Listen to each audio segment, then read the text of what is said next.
oriented and more insightful experience.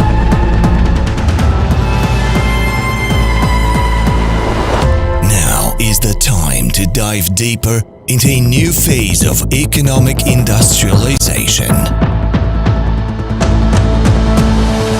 Now is the time to develop better strategies for investment in Gagauzia.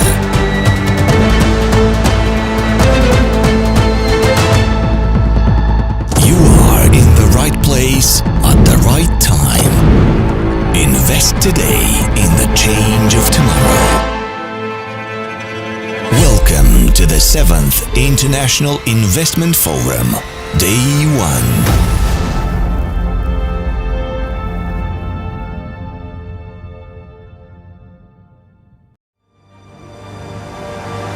Ladies and gentlemen, we are delighted to invite up on stage our Honorable Bashkan of Gagauzia, Irina Vlach.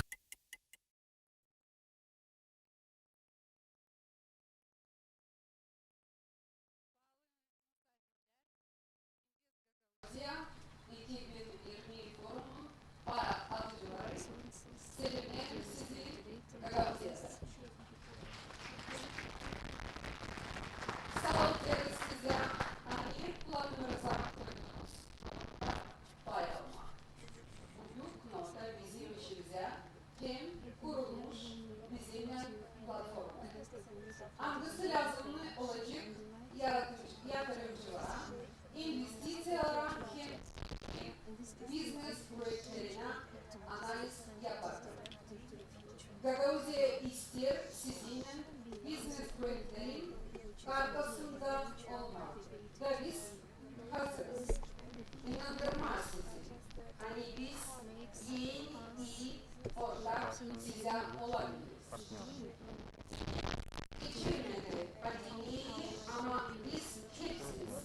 Artık yeni sosyal hem ekonomik anlamda. Pandemiye denedik insanların moral kalitelerini hem sosyal hem ekonomik anlamda. Covid çok zorluk getirdi dünyanın hepsi devletlerine. Bakmadan onların zenginliğine.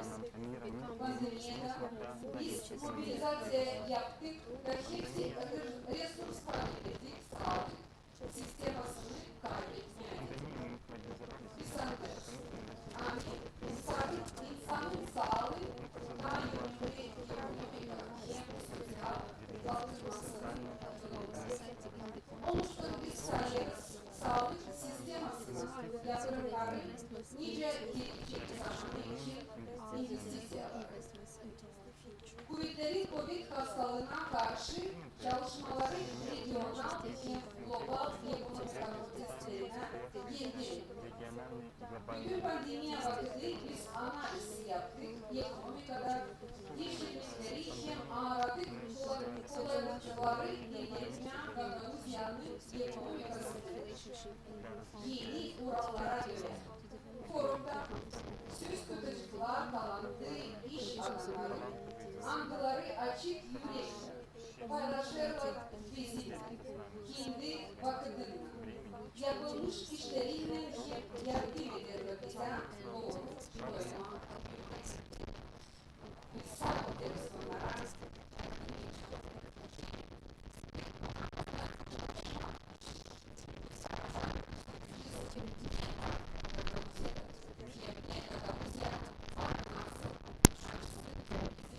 Opportunities of Gagauzia and how Gagauzia is able to open a business community. We will try to give you all possible information to help us to make decisions to invest in Gagauzia. I wish you to believe us, believe in our energy and our desire to become your best products. Gagauzia is ready to provide to your business projects the best locations and the best access to necessary infrastructure. But the most important thing is that Gagauzia is ready to invest into your business projects its best talents, which together in partnership with your effective business models and your inspiration will define the success of your investments into our economy. I believe that our people, their energy, their desire to learn and to work, their desire to develop and be involved into creation of future products are the main opportunities for any business project. Welcome to Gagauzia. Welcome to Invest Gagauzia 2021. Welcome. Dear guests, join us now for the plenary session, Economics of Opportunities. Please welcome on stage the moderator of this session, Kirill Gaburich, entrepreneur and former Prime Minister of the Republic of Moldova.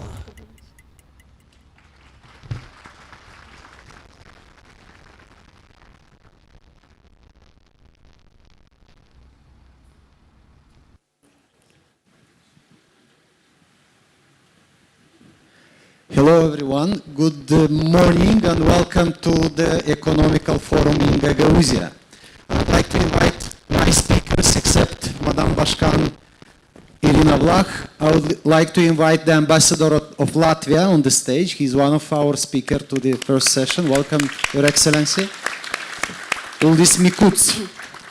And also I would like to invite the Ambassador of Japan on the stage, the next speaker of our session today, Yoshihiro Katayama.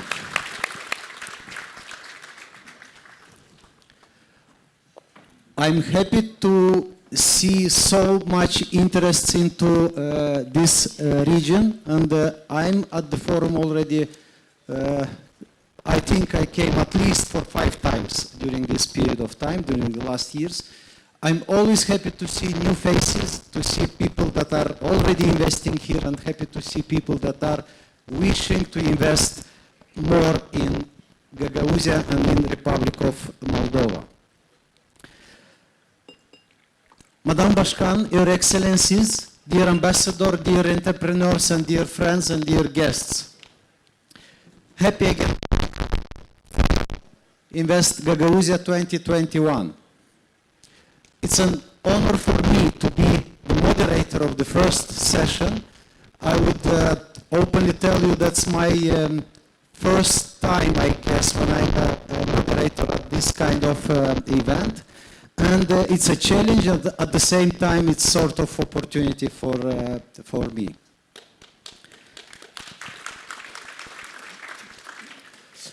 The humanity is facing very difficult problems that have to be in our attention, such as climate change, global warming, forest fires, dryness and floods. I think the nature is giving us open and direct messages that we, people, human beings, we have to make some changes into our behaviors towards the nature.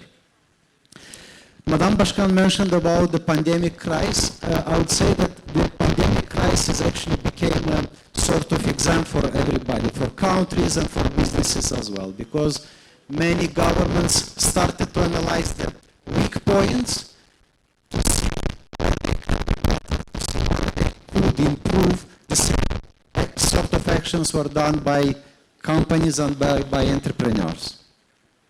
At the same time, everybody during this period of time was searching for the potential sources of energy or sources of growth or development.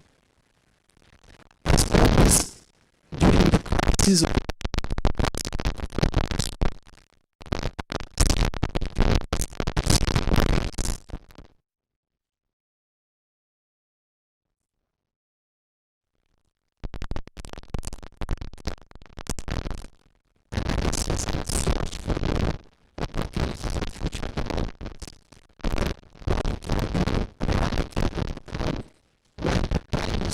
unstable, when the energy resources prices are going up day by day, when there is a sort of lack of predictability, I think that's the time where we are going through time.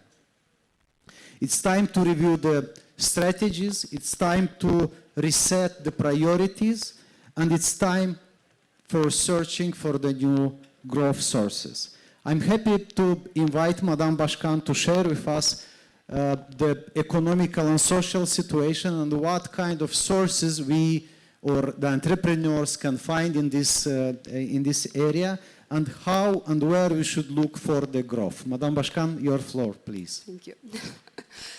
Excelențe, stimate domnule moderator, stimați participanți, încă o dată vă salut la Forum Invest Gagauzia 2021.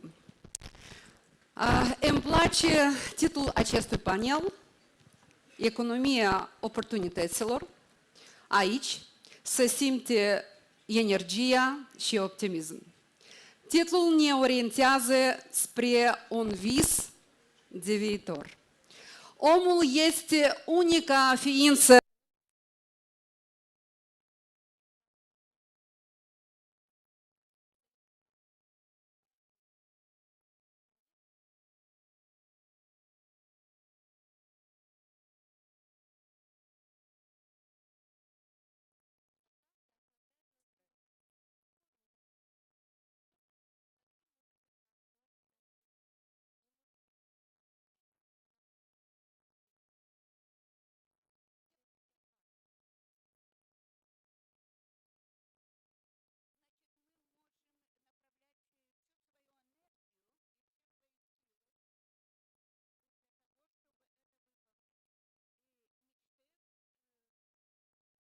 Our dream unites us into teams, and this unity generates new great power, the power which helps us to realize greater projects. Only people united in teams become the most powerful creatures on the earth. Only in team we are able to build new roads and bridges, kindergartens and schools, ships and planes. Only together we are really strong. Our ability to dream is the principal generator of our opportunities. I always dreamed on our future, on how it could be, and now I prefer to direct all energy to imagine in details how namely our future may be better than our past or our present. There is no way we can influence on our past or even change our present times, but I think that we should direct all our energy to create better future and avoid useless polemic about our past. The principal mission of our today's leaders is to concentrate on our future, to imagine this future in details, and to elaborate action plans able to define the desired changes and to convince people to construct our common future.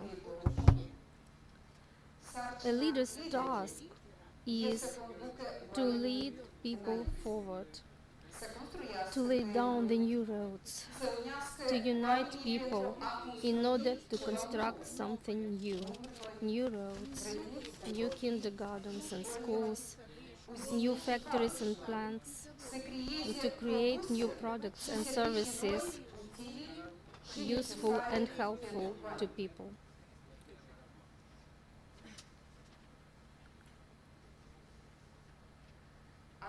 Thinking about future, the word opportunity is the key word here. It is important to recognize that opportunity is not just an open door. Opportunity may become an unsolved actual problem. Retard of Gagauzia in economical development contains a lot of opportunities.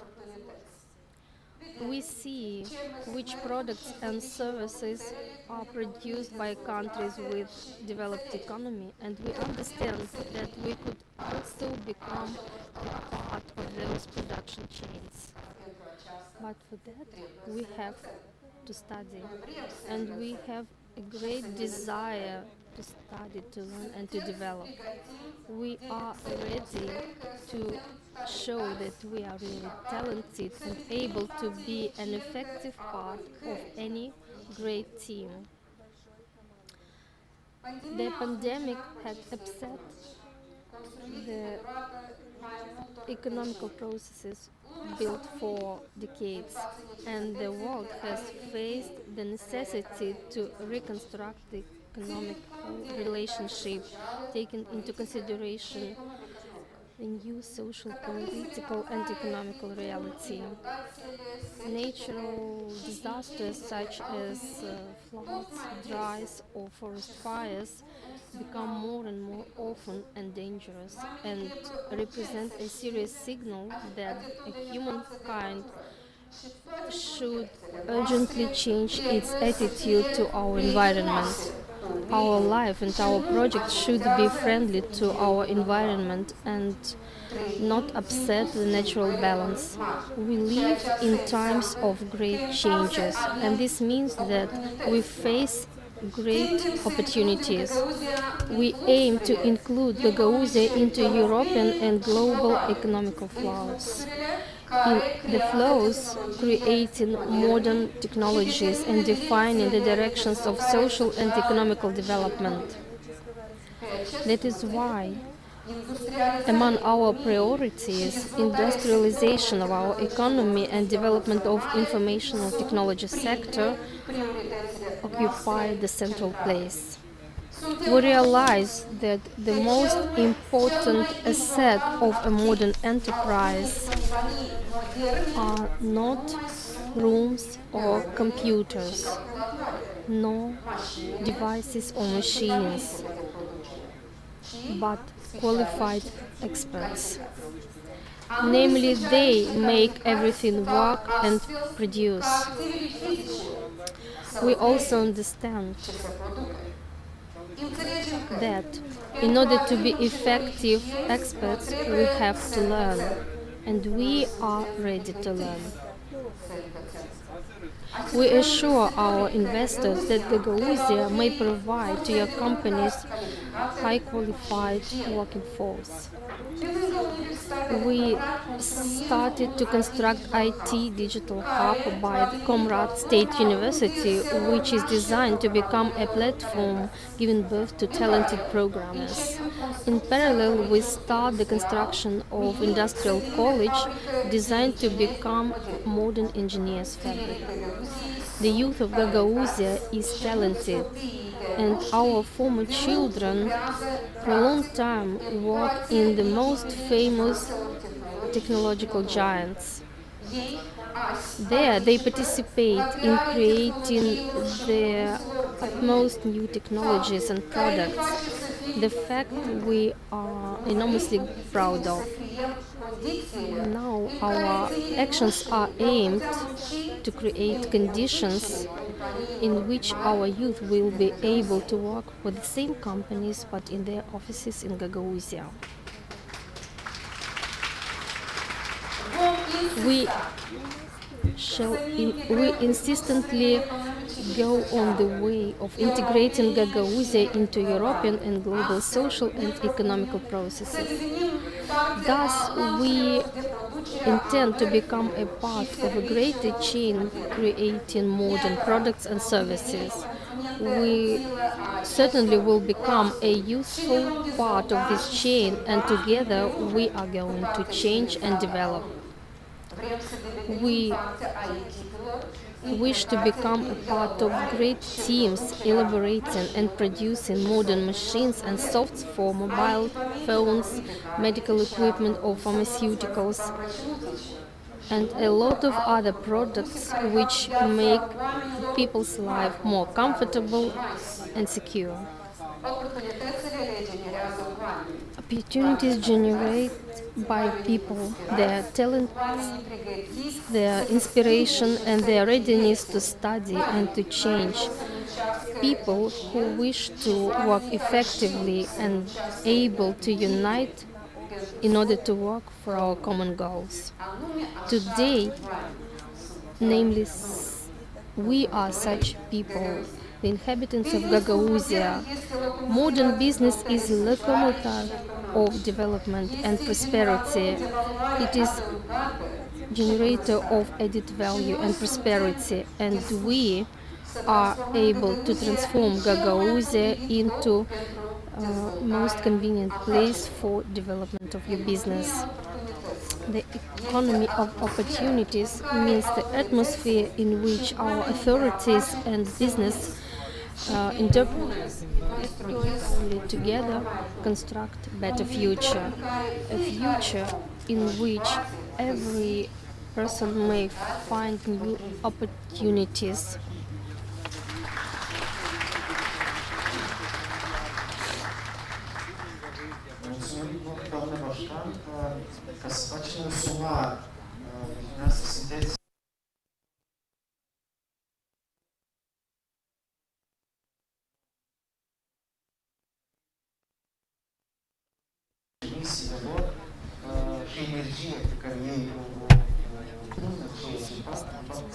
Русский.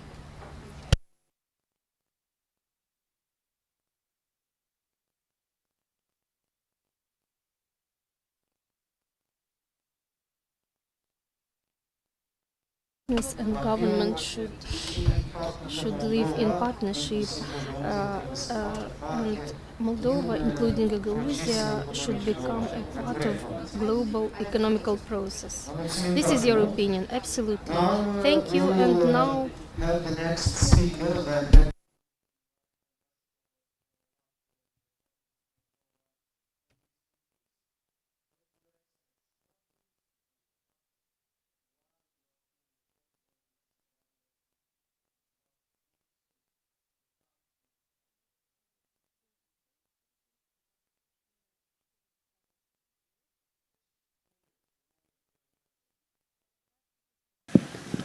Доброе утро.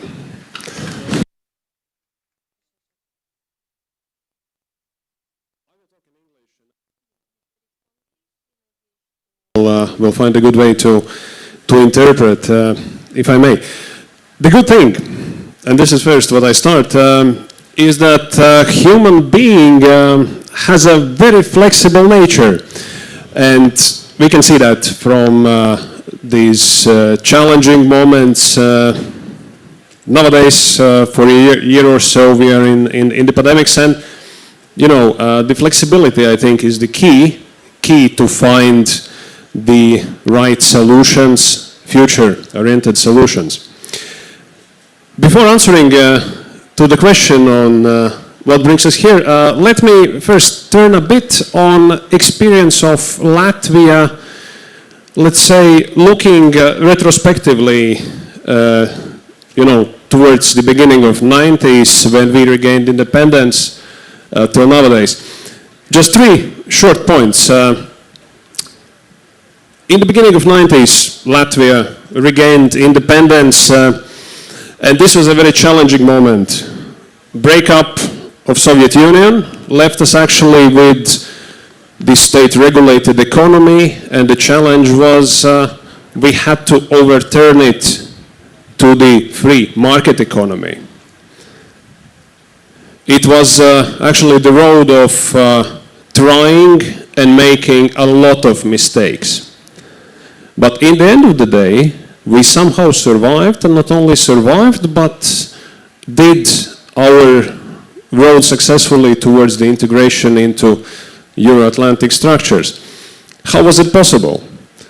I dare to say that this was all about people, people with a vision, people with motivation, working, not only sort of with a narrow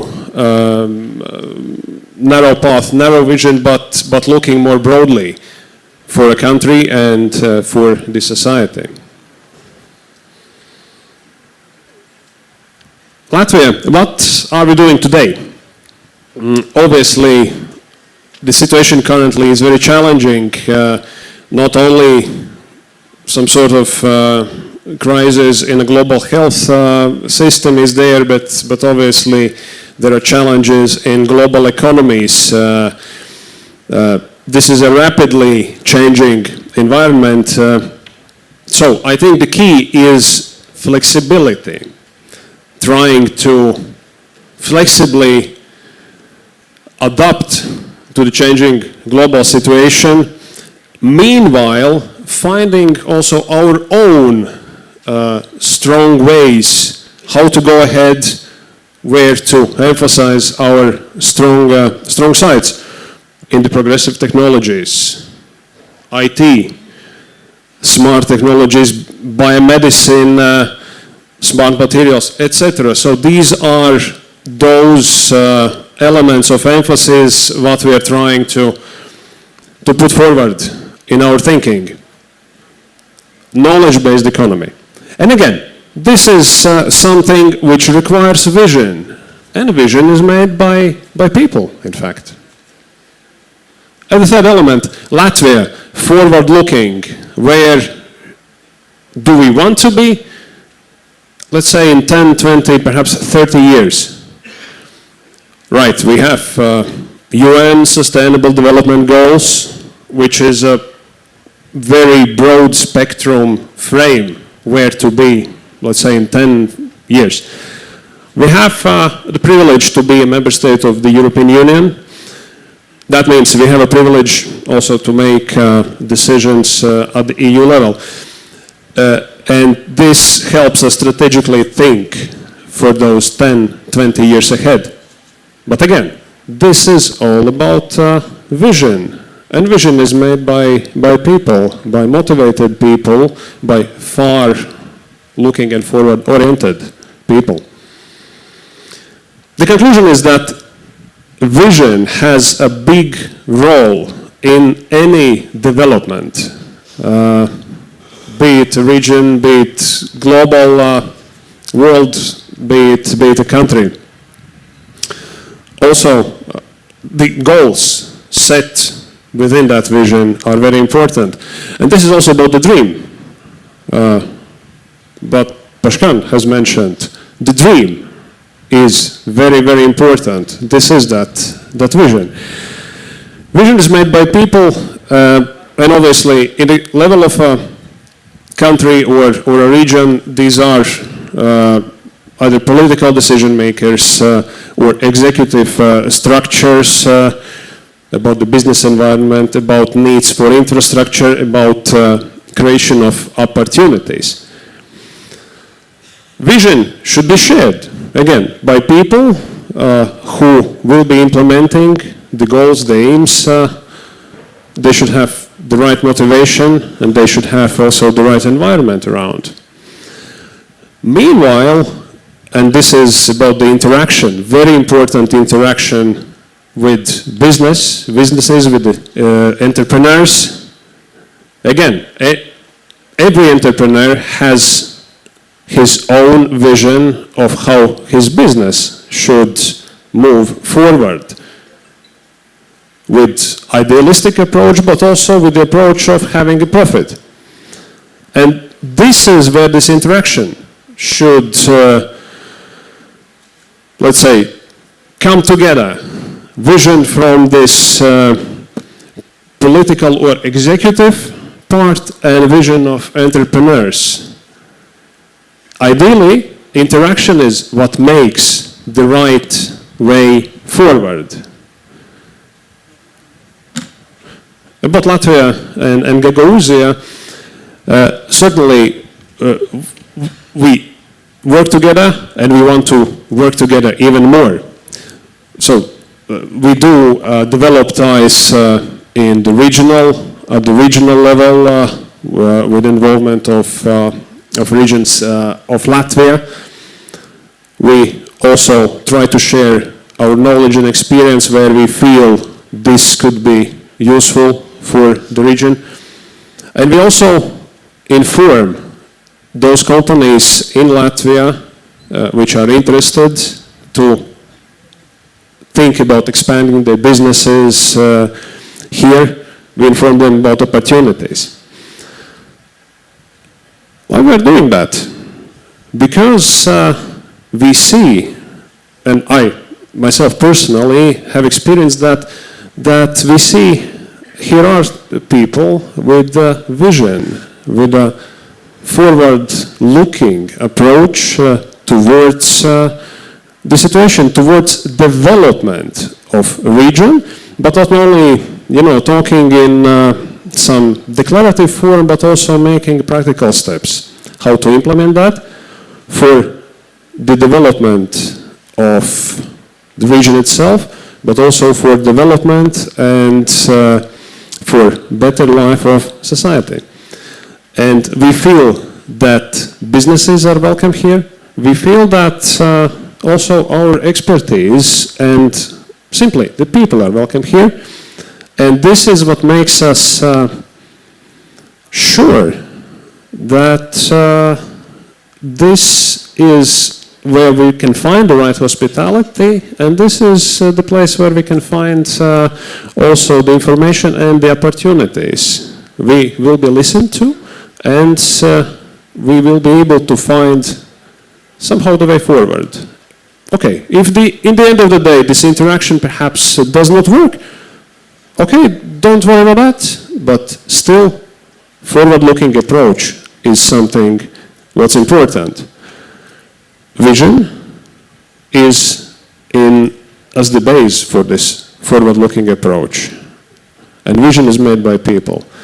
So this is what I feel here, and this is also my wish for you for the future. Have that vision, have that dream.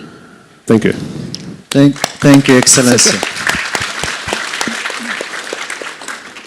People with motivation, people with vision, integrated in global economy, flexible people, and people with dreams. That brings Latvia here. Thank you. I would like to invite my next speaker, Ambassador of Japan, Mr. Katayama. Your Excellency, please, your floor.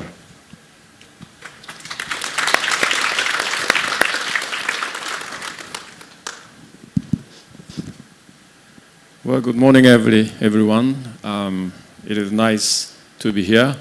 And in the beginning, I would like to thank the invitation today from Madame Bashkan. And it is my honor to be here and to have this opportunity to speak to you.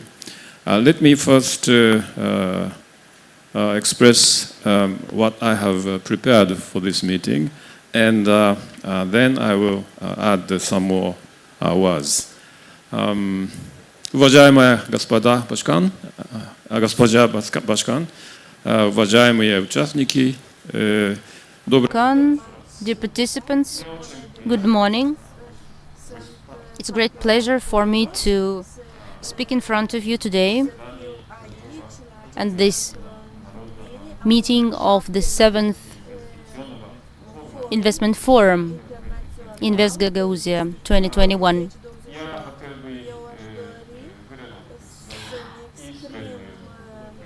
I'd like to express my sincere acknowledgement for the initiative that was put forward by Ms. Bashkan, and to express my deepest respect to all the people who worked over the successful implementation and realization of this forum, which became a good and nice tradition for Gagauzia and its friends. Ladies and gentlemen, it is quite well known that foreign investments are of big importance for the economic development. Direct foreign investments do not only create opportunities for employment, but also stimulate economic turnover in the region. So I think that a good example here in Gagauzia is the well-known Japanese company Fujikura.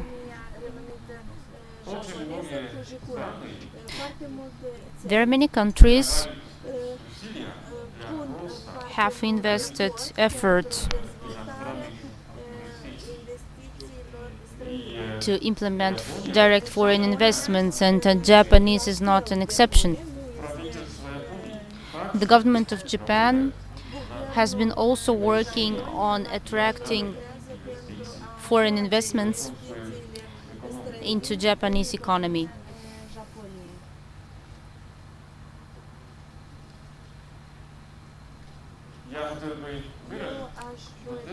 I'd like to express my hope that the government and local authorities of the Republic of Moldova would continue investing effort into further improvement of the investment climate in the country. As the ambassador of Japan, I would like that in the future the economic relationships between our countries would become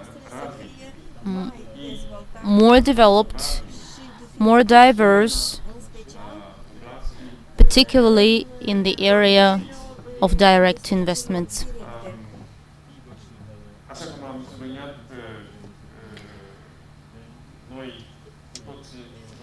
As we well know, investments by foreign companies in other countries are extremely important, not only because of the fact that it creates new jobs, but also because of the fact that it contributes to economic development in these regions.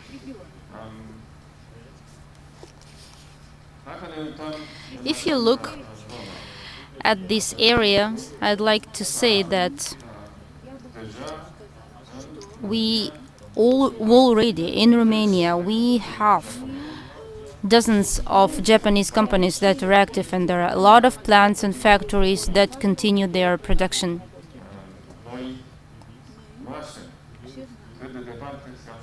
We know how far Romania is, or how close Romania is.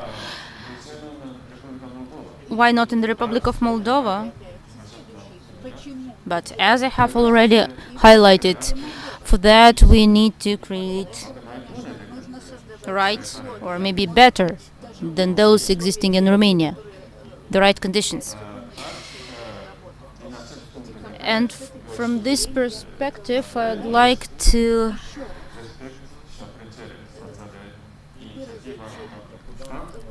reiterate my respect to Ms. Bashkan, and I wish the new government to continue their effort in creating optimum conditions for foreign investments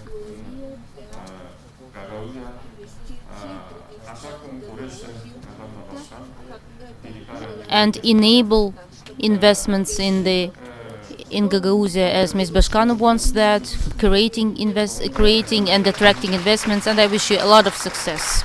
Thank you. Thank you, Mr. Ambassador. We still have one video message from a speaker. To ask the operator to put it on.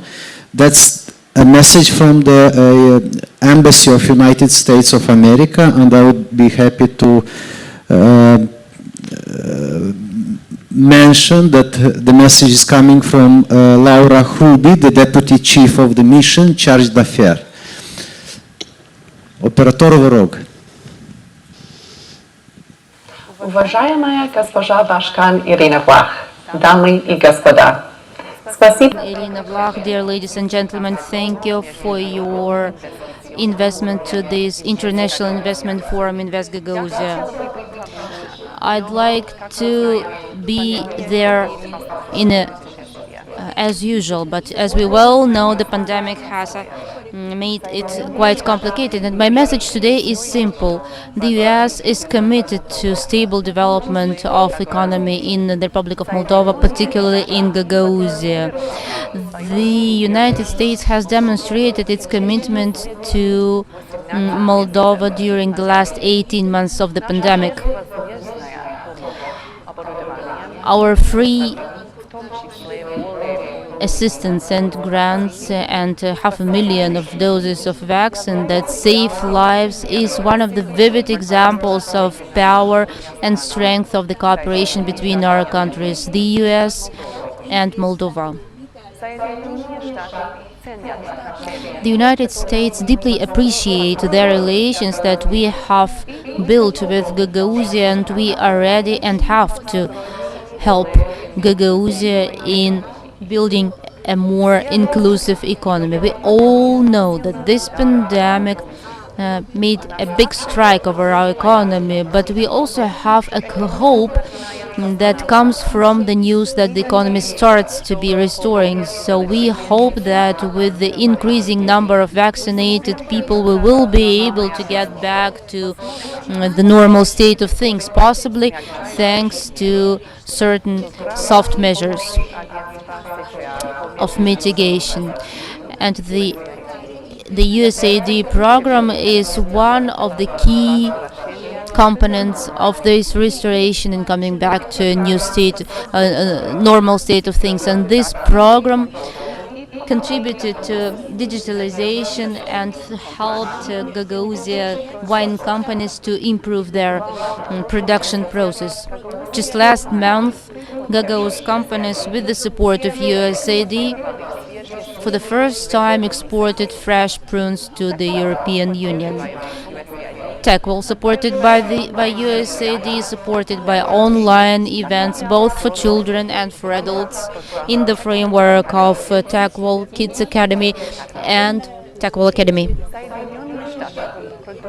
The United States has continued its support to the development of business in Gagauzia. We know that strong economy will bring use and benefit to the economy of Gagauzia and Moldova as a whole. And I deeply appreciate this opportunity of talking to you. And I very much hope to meet the Gagauz business society community in the nearest future. Thank you very much.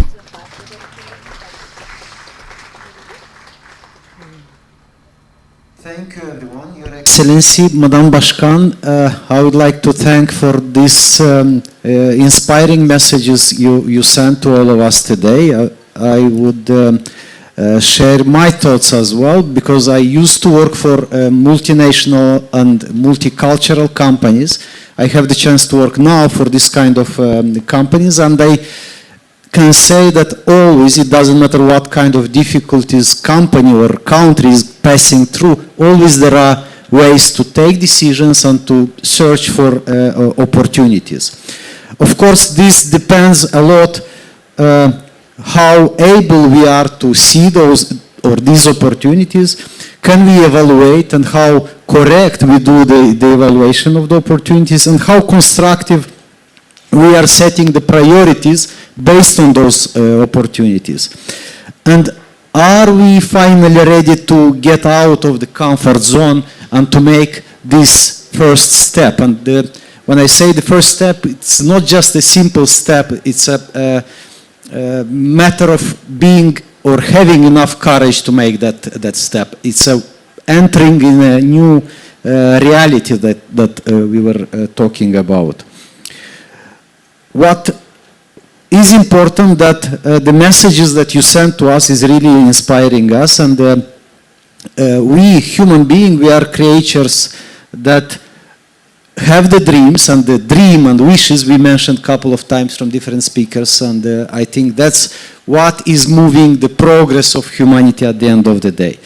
If we think 200 years ago, moving from point A to point B, we were using horses or we were walking.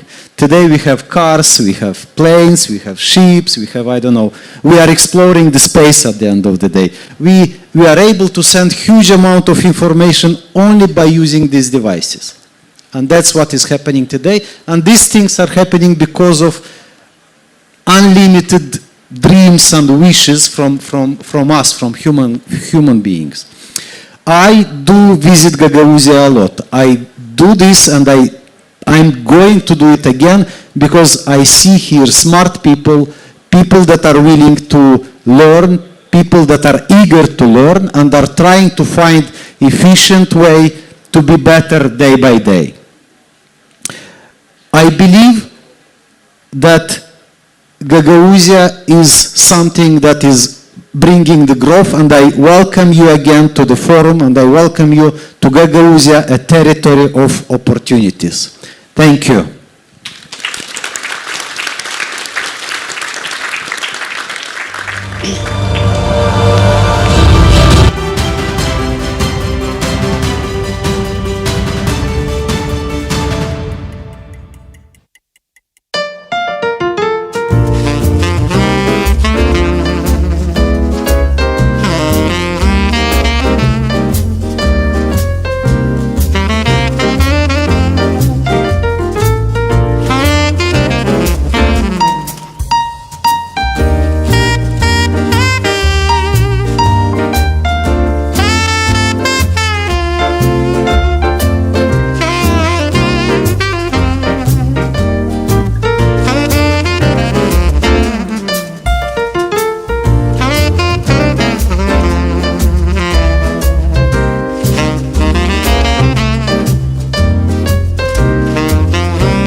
Honorable guests and participants of the forum, join us now for Section 1, ATU Gagauzia's reputation as decision-making process for investors. Please welcome on stage the moderator of this session, Igor Gania, founder of Gania Group.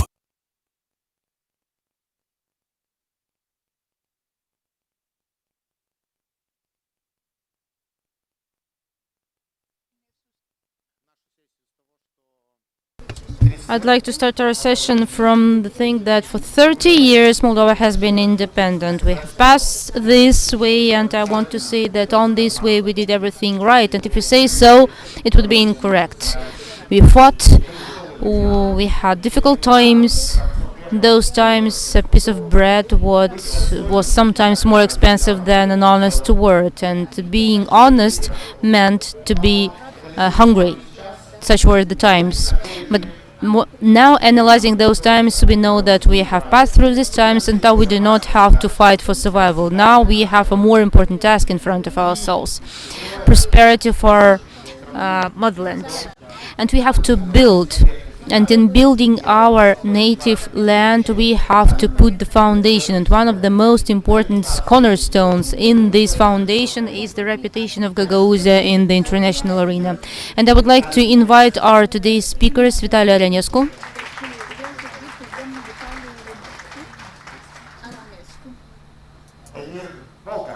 Elmir Volkan,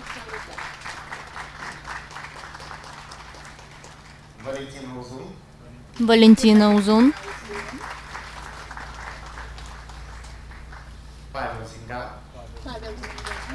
Pavel Zingan,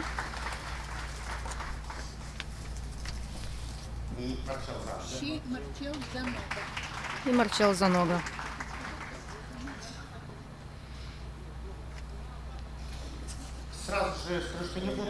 From the very start, I'm not going to say that I'm not going to take their mics from them, and I will pass the floor from the very beginning to the first person who is a face of our business class and who is going to raise our economy now and in the future of the country. And I want to say that reputation is not just a simple word from the dictionary. Vitaly Aranescu.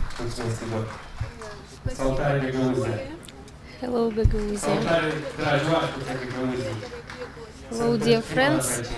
I'm for the first time here in this region, and I'm happy to be together with you today. Honorable guests and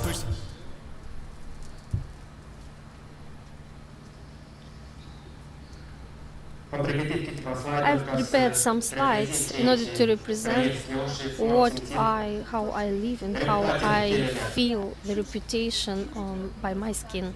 I am an IT entrepreneur. I was involved in work of over 250 companies as consultant, founder, partner. And if you ask me what is the relationship between what I'm doing, what I deal with, and this topic, reputation, namely, I'd like to conduct an exercise. I'd like to talk about these two countries, but finally I decided to make this exercise. So please answer a question. If you wish to found an enterprise, where you would open it, in Silicon Valley or in Yemen? Please raise your hands who is for Silicon Valley. And for Yemen? But if you wish to go for a trip, where would you go together with your family? To Silicon Valley or to Yemen? The same. Please raise your hands who is for Silicon Valley and who is for Yemen. If your decision was taken for Silicon Valley, probably our mind taking this decision was guided by a very important element, which is reputation. What is a country or a region's reputation?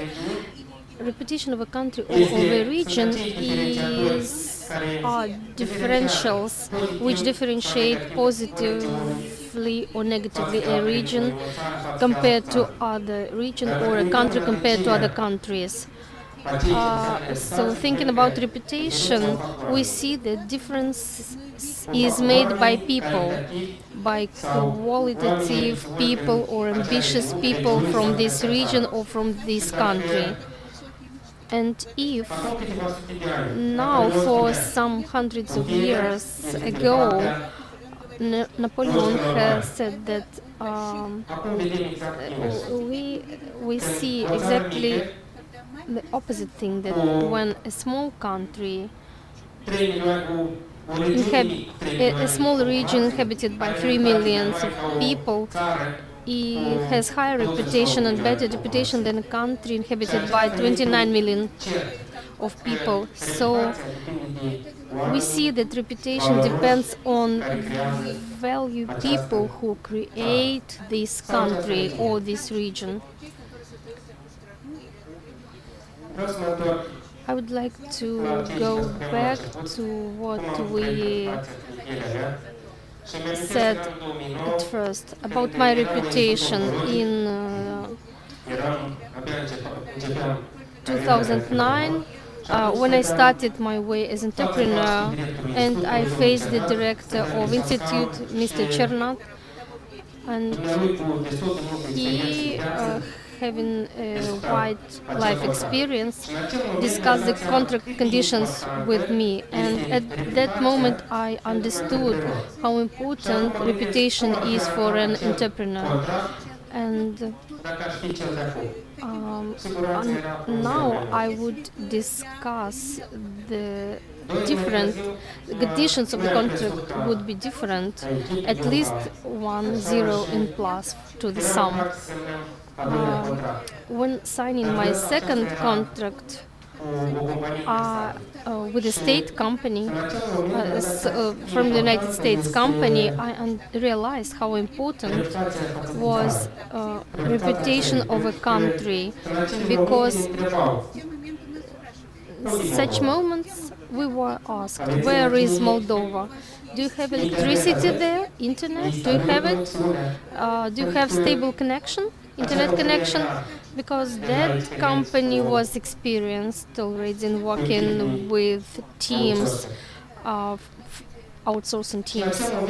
And at that moment I realized that we had a problem. Probably as my father said, that a place is made by a person, and I understood it later. I understood that we, Moldova, could create international affairs and we could contribute to our country's reputation. And I have chosen Moldova. I have chosen to work here to develop my business. I could work anywhere, in Miami, in Spain, to do what I like to do. But in the long last, I understood two things: that I could contribute to my country's reputation and create a business in Moldova. So I created a company developing technologies and helping other companies to move to higher levels. I understood that by using technologies, you can create new products and create new added value. So this is my team working for 10 years together. And at the moment we understood that we could add higher value, and we decided to start exporting our products which could be used by foreign companies. So appeared global database, a platform aggregating data from different countries of the world. Then led 47, a company helping companies from Moldova to go beyond Moldova business environment. So a good reputation means more export, more investments, and more people coming to visit our country. So I, together with my partners, create and develop business oriented to foreign markets. On the day when Inger invited me to this event, I introduced some investments for global database. And today, over 50 investors, foreign investors, believed in us, and we got over 1 million euros investments. And in our sales processes, we invite clients to Moldova. We invite them not just to visit our office, but to show them nice places that are in our country. A very important thing which stays in base, talking about marketplace of Europe, used by millions of users. Talking about global database, I talk about such companies as Amazon, Microsoft, Uber, which are our clients today. And the most important fact is that through such companies, for example, when Amazon wants to sign a contract with a company from Moldova or anywhere, they conduct due diligence. And when at first they do not see that we are from Moldova, and when they see that subsidiaries or founders are from Moldova, I think that this is a very good precedent. The same for Gagauzia or any other regions from Moldova to develop the products produced and offered by our regions. This creates a good precedent. When we wish to make business beyond Moldova, I think this is kind of map for any other affairs which are to come yet here, and I'm sure they will come. Reputation represents the actions of each of us. I'm not public speaker, I'm just a businessman. Igor has invited me to demonstrate that through our actions we are able to bring added value, to create, to build our reputation through companies based on integrity, through well-organized events like this one of today. I would like... recently I've read a story of a person who wished to change his country and worked for his whole life to change the world. He did not manage to change the world, and he decided to change his country and did not manage. And after that, he decided to change his native town. He worked a lot and couldn't change the town. He could not change his family as well. But in a moment he realized that if he could change something now, better he should start first from his family, then go to his town, and then only try to change his country or the world. So if you are a public functioner, an entrepreneur, a doctor, a sportsman, all the actions that we do every moment contribute to our reputation. And this reputation contributes to our country reputation. My way here wasn't easy. I faced a lot of failures, but I realized that people remember our successes. The last message I wished to bring here is that the citizens of the Republic of Moldova learned this lesson about reputation. I think, first of all, businessmen. Now,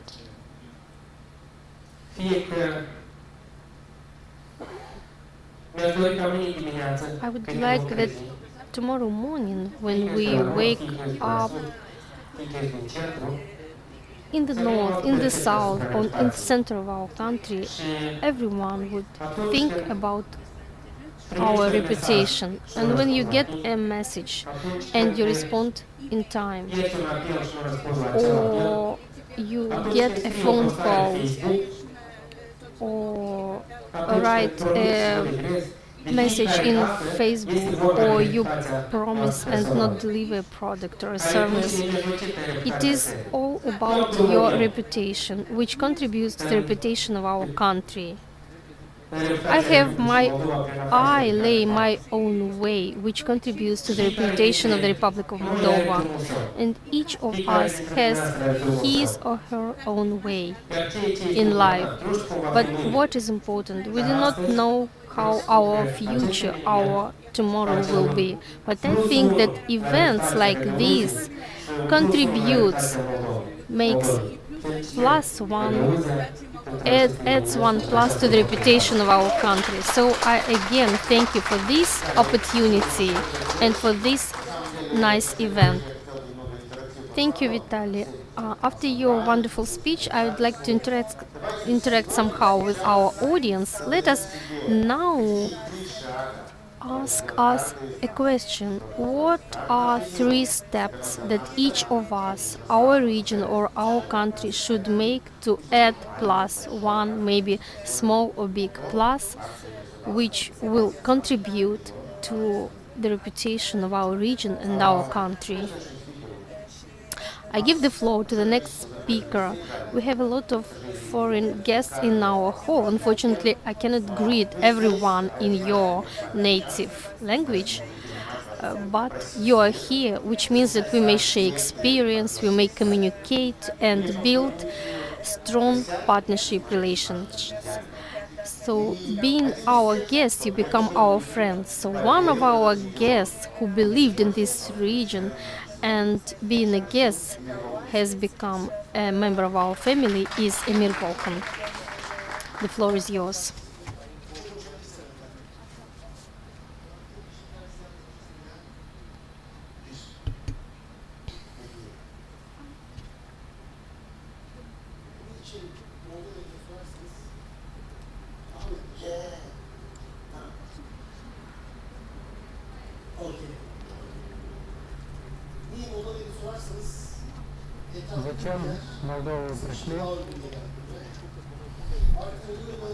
So what is the purpose of coming to Moldova?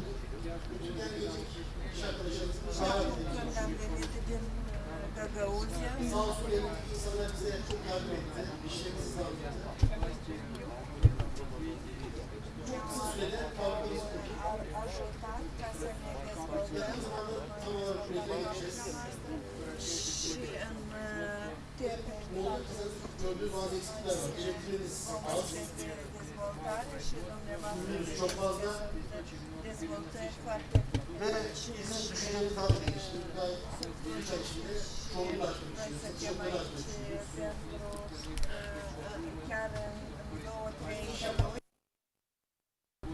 Yavaş ama gelişi olan bir kuş. Şu an çıkmazda yeni başladı. Yeni geldi. Belki bir yıl sonra daha fazla konuşabiliriz.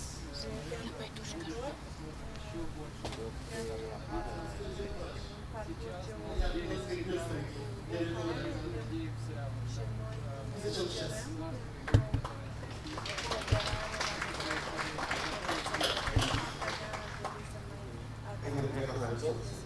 Emir came here from Turkey, and I'm sure that in Russia, in Romania, in the United States, there are a lot of businessmen, also bright and interesting personalities, which are always invited to our region, and we promise them that in this region they will meet the same friendly approach and welcome, and we are sure that probably not suddenly, but we will be able to provide them better investment conditions in the region, in the country, and maybe in the whole Europe. Thank you. We are all here due to invitation of Gagauzian people and Miss Irina Blach personally. And I'm sure that coming to this region, we all felt this warm environment of hospitality. We were delighted by this unique cuisine, and we enjoyed this warm weather, and we all understood that we are guests here, but being guests, we're talking about Gagauzian region reputation. So why wouldn't we hear the opinion about this region of a person who was born here and overcame hard times here, and who did himself, who has a reputation and has full right to express his opinion or her opinion, what she thinks about the reputation of this region. Miss Valentina Uzun.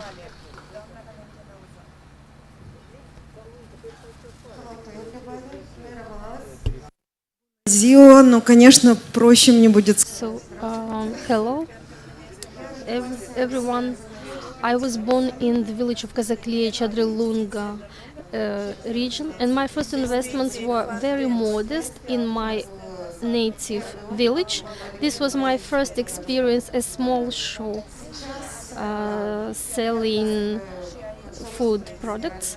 Now I am founder and general director of Azamet group of companies. Today we are leaders of distribution business. As importers and distributors, we exclusively represent over 40 trademarks, 38 producers from many countries of the world. We have 3 logistics centers in Chadrilunga, Belz and Kishinev. There are over 20 tons of food products which are distributed all around Moldova. We supply products to the network of Andy's pizzerias, and our enterprises work in Chadrilunga, Kahul and Comrat. Also in Chadrilunga we have a production platform. We produce oils and develop our trademark Bioteca on international market. Group of companies exists for 14 years.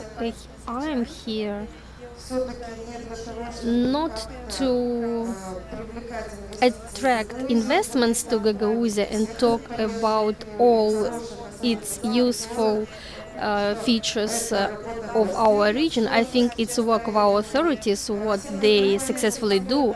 All my companies are registered in Chadrilunga at the same headquarters, and as a practitioner, I would like to share my experience. What are the realities faced by an investor in our region? One of big pluses that helps us, which I would like to emphasize, as an autonomous region, as part of Moldova, of course our region uses the same benefits. Here Moldovan laws are effective, and the principal thing for us is the law about free trade between EU countries and CIS countries for import and export operations. This is a very useful feature and benefit, useful and helpful. The Trade and Commerce Chamber of Gagauzia works effectively, always get all necessary support and all necessary certificates in order to conduct quickly our import and export operations.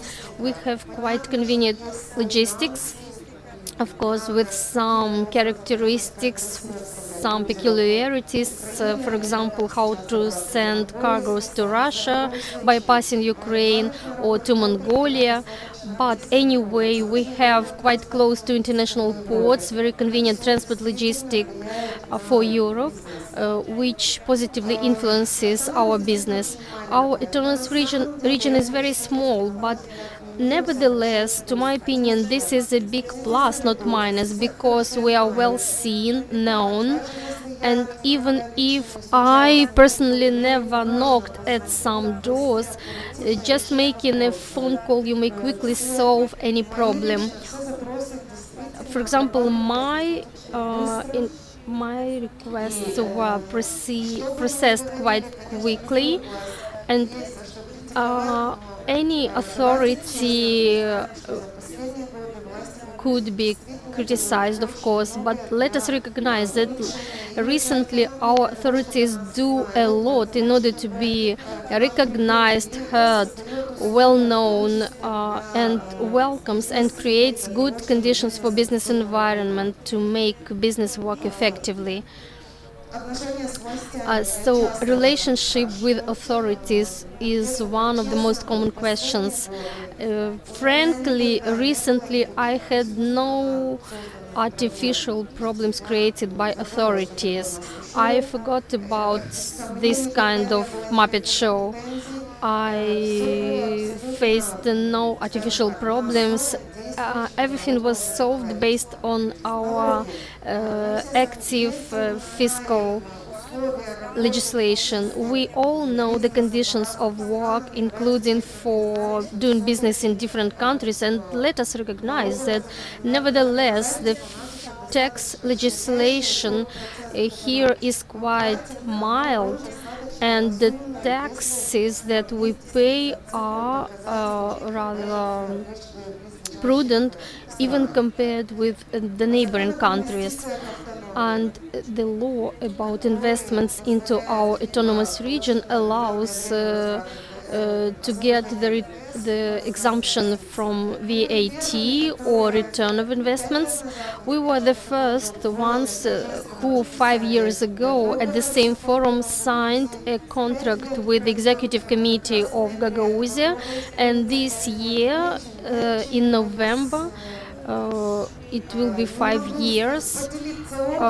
So I may not give you concrete numbers because we have not passed the audit control yet, but soon we are to realize our results of that 5-year work. So Gagauzian people are proud people. I would say these people are not flexible. Sometimes we are quite severe and we can't stop. There is a word, hartsaklik, in Gagauzian language. In English, it would sound like stubborn. In Russian, like упрямый. And insistent is a bit different. It's rather stubborn.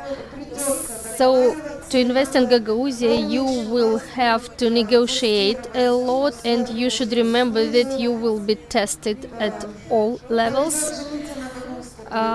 If you will be so lucky to marry a Gagauzian woman, you will be tested and meet some challenges at home as well. But we are quite strong and resilient, and if you will manage to prove that you are able to work and you are a strong leader, it will be much easier for you to work and live here. And here we have a lot of pluses to my mind. One of the pluses is that here there are a lot of well-educated people talking different languages. I, for example, can lead business in different countries speaking 4 languages. I can easily communicate and share information with my foreign partners. One of our weaknesses is that we feel the lack of high qualified personnel. It is hard to convince the people that not only we as business are in competition environment, our partners and producers and competitors are also working in this competitive environment, and it's sometimes hard to convince the partners that we should observe the standards because we could forget like before, when we wrote in our business plan and analysis that this is a region with cheap working force. We have no that cheap working force. Our people are flexible and mobile in this sense. And in this competitive environment, we should compete European companies in order to make our people stay and work in our region. We have to pay them decent salaries. Now I could say something nice about social responsibility of business, but in fact such conditions are imposed by market, by business environment, and we are going to work in order to make to build new working places, to compete, to be able to compete, and to help our people earn more and live better. Talking about infrastructure, of course, it's quite complicated. We feel the lack of necessary roads, good hotels, good restaurants, and it's not clear what to show to our guests, how to entertain them, but hopefully we'll soon see such things, see the situation improved, and quickly we'll have a better and straighter road from Kishinev to Gagauzia in order to get to Kishinev quicker and to reduce this logistics chain. I already mentioned the national features. Always after each election, there is some tension between executive and legislative authorities. And this influences our business environment, of course, because we do not know what to expect from whom. Hopefully there will be no tension between central and regional authorities, because we understand that it's better to agree on different aspects. I would say that the focus that exists now only on economic zones and free economic zones and on Comrat should be shifted. I would shift it now to big villages, which may allow us to provide us with the constructed production platforms with personnel. Education. I think that education needs to be in line with the general development strategy of the region, and our young people need to have this explanation, to be explained that future professions not only have to be modern and demanded on the market. So if we attract manufacturing enterprises here, we indeed very much need laboratory assistants, technologists, control managers, quality control managers. So if in synergy with educational institutions, we are going to train the people who are demanded on the market, we will support and ensure this for all the people who want to get a decent job. This is a very lucrative and labor-loving people living here, people that are working together with each other, Tajik, Russian, Moldovans, Gagauz, and I'm very much thankful to these people, because it's exactly thanks to them that I became what I am. And the group of companies Izimat is quite well known and has become the leader in the market thanks to our multinational team. I have to say that this is a peaceful region, that today which is very important, currently with very normal agricultural climate conditions, because this is an agricultural region. And all of us, people of business, are being taught that we have to follow the principle, I see the gold, I do not see any barriers. And I believe in myself. And we have indeed encountered a very unexpected barrier in the form of COVID. And we have to remember that this is far from our first and most probably not the last crisis, but I was taught in a way that any barrier point is a point of decision, is a point of finding solutions. And probably next year we are going to invest into two new, I think, quite expensive projects together with our foreign partners. And I think that exactly Gagauzia is being viewed by us as a platform for deployment of main manufacturing units aimed at foreign international markets. I've always heard about that, and I have traveled a lot, and people always ask me what is my favorite place that I visited. It's probably a difficult question. It's like about difficult to answer to the question, what is your favorite book or what is your favorite song? It's difficult to answer, but I prefer to live in Moldova, investing here but making money all around the world. Thank you. A very direct and a very powerful position.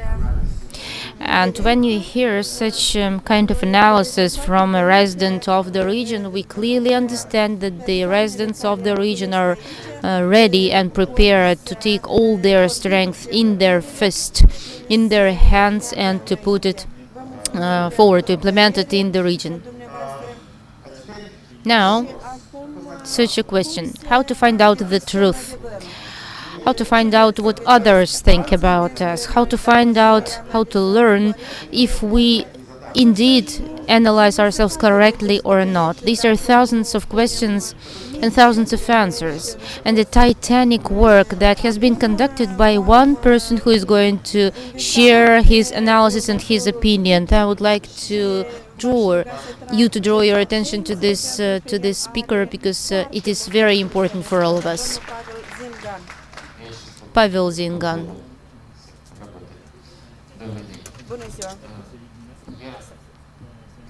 Good afternoon.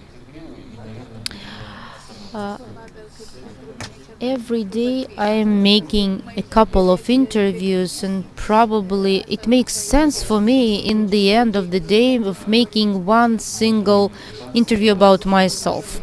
We were talking about reputation, keyword from the first session, and I want to say that the reputation of the country, reputation of the region starts first of all from people. So I'd like to bring here my own personal example from where the reputation of Gagauzia and Comrat starts from. For me, it starts from croissants and chocolate, and if you go to the cathedral and go to the right a little on foot, and there you will find Augusto Patisserie, and believe me, one good piece of pastry makes for me exactly this reputation of Comrat. Dozens of times, like any region in Chisinau, because coffee is better than there.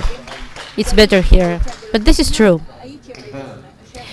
And when they asked me to prepare myself for this presentation, because this presentation is extraordinary for me, because failing my first, because the screen was not working and I was waiting and nothing worked there, I swore to myself that I would work there when there will be no screen, nothing of the technical things, only me speaking. But today they talked me into this, and what I have now behind me is the picture of people, about 200 people.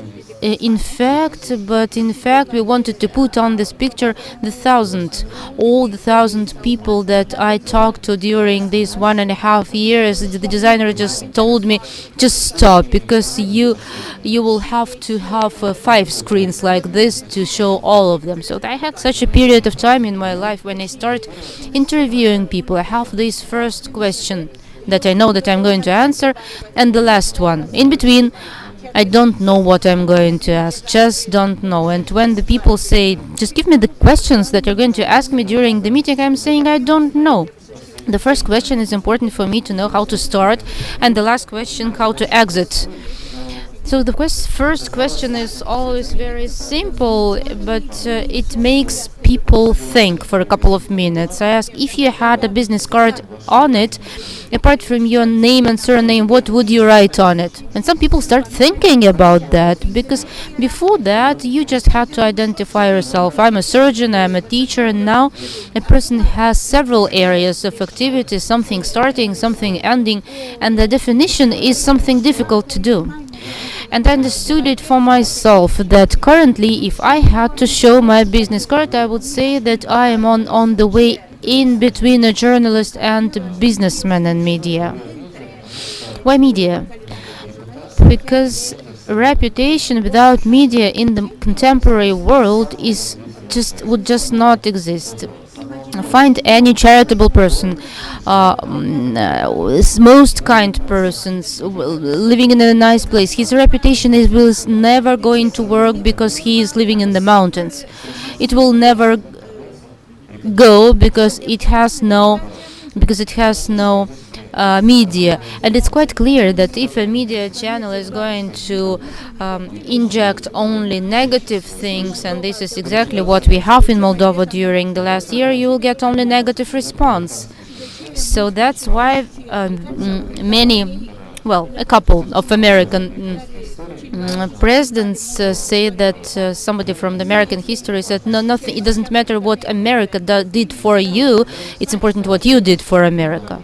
So at a certain moment in time, when I started my interviews, I thought what I could do to change something in Moldova, because a country is being changed only by our effort, personal effort. And the answer came all by itself, because I just started it without thinking, like earning money and continuing to move forward. But once now I have new journalists, new staff members, and by the way, I want to thank Gagauzia, because Gagauzia is her motherland, and now it's my best journalist. And in a year or two, I dream of making her the director of my business, because her work is really brilliant. So she said, Pavel, didn't you notice that if in Google, she said, I'm going to an interview, I'm going to get prepared, and of course in Google I'm starting to look for that person, name, surname. And did you notice that whoever you ask for in Google, always in the first titles, in the first lines, you will get your site? So I sat down and started checking my site, and to my great surprise, I found that all those people who are behind me now, 90%, if you put their name and surname on Google or Yandex, my site would be first, second, or third line. I was just stunned, because I did not even imagine that I could achieve something like that in a year or two, considering that we did not pay for that. So we became a Wikipedia of Moldovan business in Russian language. It's something normal in the modern world. When a person goes to meet someone, he asks it in Google, name and surname, and sees looks it up, what it shows. And indeed, it works with business. It doesn't work otherwise. Business is one of the most positive things, powers in societies. Business is something that creates. And sooner or later, business is going to end if you are not into it. And I have to say that the forum business in Gagauzia has already brought about positive results. And I'll tell you what. 2 years ago, when I knew that I was going to, a year ago, when I knew that I was going to talk here, I had one idea popping out in my head. If we are talking in Russian, if we are giving all this information about Moldovan business in the Russian language, then what is happening in Romanian and English? Romanian is, well, more or less. In English, information for Moldovan business for the world is a black spot. Whoever you ask about, you won't get this information.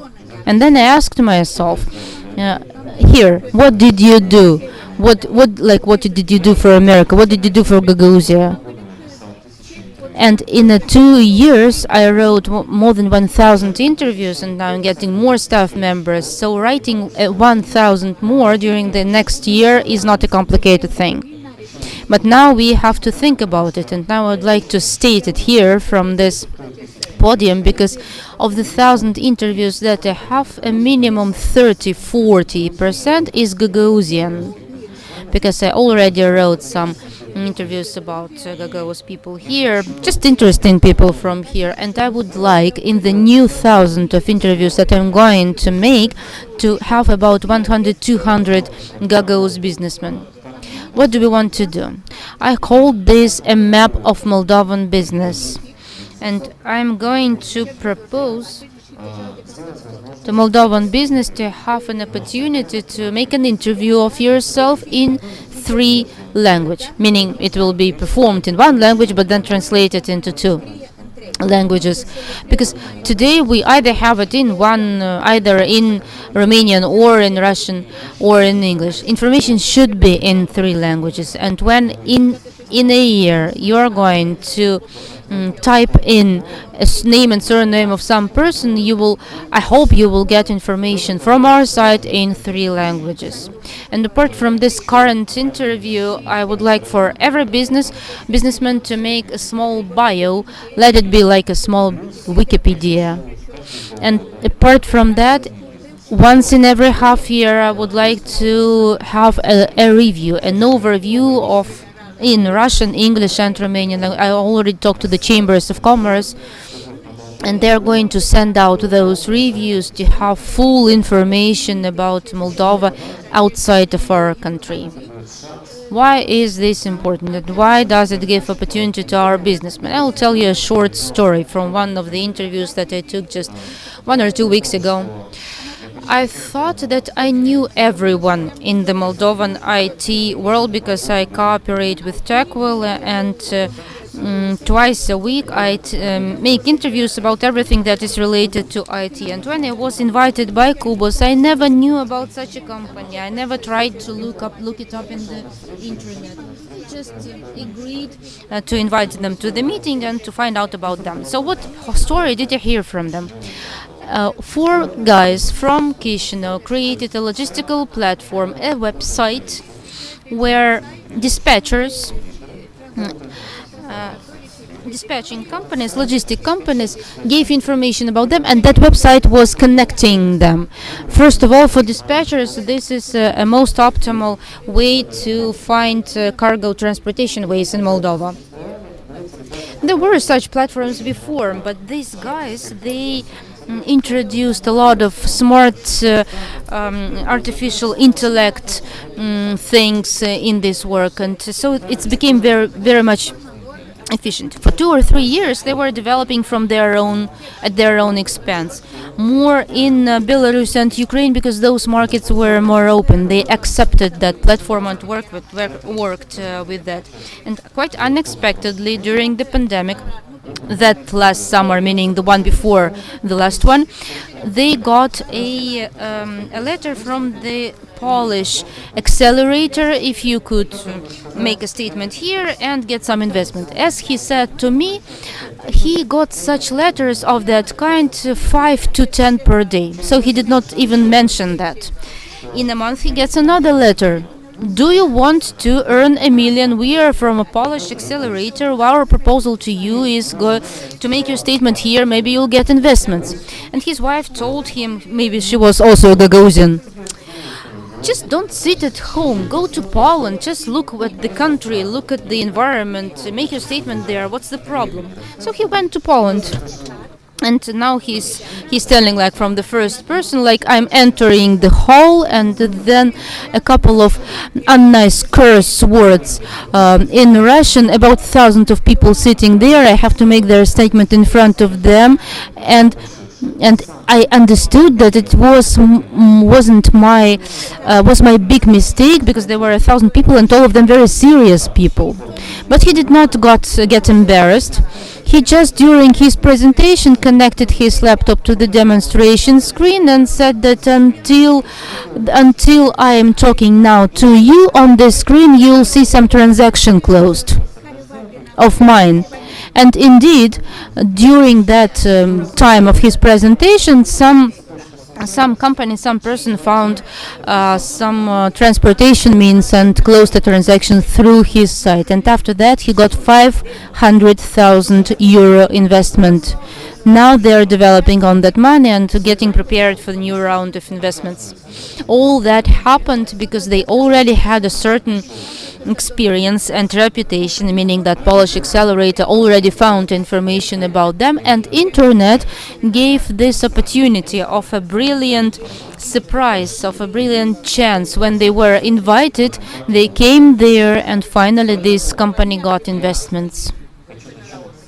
So what I would like to emphasize, internet gives a outstanding opportunity to tell about yourself to the world. And now from myself, as media, I would like to say that I cannot do anything without the people I am working with. For this media channel to work in Moldova, in this region, we need to have as many entrepreneurs as possible. The more the better, to make it possible to enable a continuation of this process, to look for partners here and abroad, and then it is going to work for us. As for reputation, when everything can change just overnight, and maybe someday with a Moldovan passport on any border crossing point, I'll be never asked about, is it Maldives or Moldova? Look at the reputation of the country. Just a word about reputation of the country. Look at the football experience of the last week. Now everybody is talking about Moldova. Some small unknown country managed to win Real Madrid. So this is about belief. If you believe in yourself, like that team on the pitch, I think that we will be able to become well known to the whole world, the world respecting us, and that will be part of our reputation. Thank you, Pavel. I'd like to say one thing here. There is nothing impossible, neither in projects nor in dreams. And I asked you to think about 3 steps. Because in your head you already have these 3 steps that our region, our country has to do. And just now Pavel told us that there is nothing that is impossible. So starting from tomorrow, a great request to you, small steps, step by step, start implementing what you have in your head, your dreams. And I guarantee that in a month, exactly in 1 month, 29 days, and Pavel proved that we will get unreal results if every one of us does it. Our next speaker is a very interesting company, a company that proved that the phrase "they managed, we won't." Did you hear such a phrase from people who didn't manage it? This is like a mantra. If they state this phrase, they will never succeed, because a result you get through pain, a result you get through torture. And these are words of a real speaker, a real company of Moldova, and here I'm inviting Marcel Zanoga. I am the commercial director of Art Granit, and I suppose that for the most present here our brand is well known. In fact, I would like to say that it is a pleasure for me to be here, and thank you first of all for this invitation, because we have family relations. My wife, as Ms. Uzun said, maybe it's a punishment for that, or maybe a blessing. She's from this region. For me, it's a blessing, really, because these people grown up and educated in this region is something in common. Their sense of responsibility, a sense of family, of a unit, of unity, spouse, of children. Congratulations, Ms. Irina. In this year's Gagauzia is showing a lot of success, and I'm referring to the fact that in your blood, probably you have this part and sense of region, a sense of unity, and this is something that has to be highlighted. For me, it's important to transfer this experience, the founder, as a founder of Art Granit, both in Romania and in Moldova, to be able to show that yes, there are certain challenges related to development, but we are overcoming them. We are implementing and realizing them in practice. From the very start, it was an European orientation for the best and most modern and efficient factories in the European Union and the best suppliers of raw resources and raw materials from the European Union. And this is what enabled bringing into the Republic of Moldova of new technologies. This is something that we did not have from the very beginning in our market. You would ask what were the most important and complicated challenges during the whole period of the development of the country. Yes, indeed, we had certain challenges, and one of the challenges that every entrepreneur has in the Republic of Moldova is the fear of the unknown. What is going to happen in a certain situation? That was a fear of a certain code of ethics, let's say. If I'm from Moldova, what is going to be the reaction of my client? Just because people were used to looking for products from Europe, something brought from Europe. And another challenge that came about later was this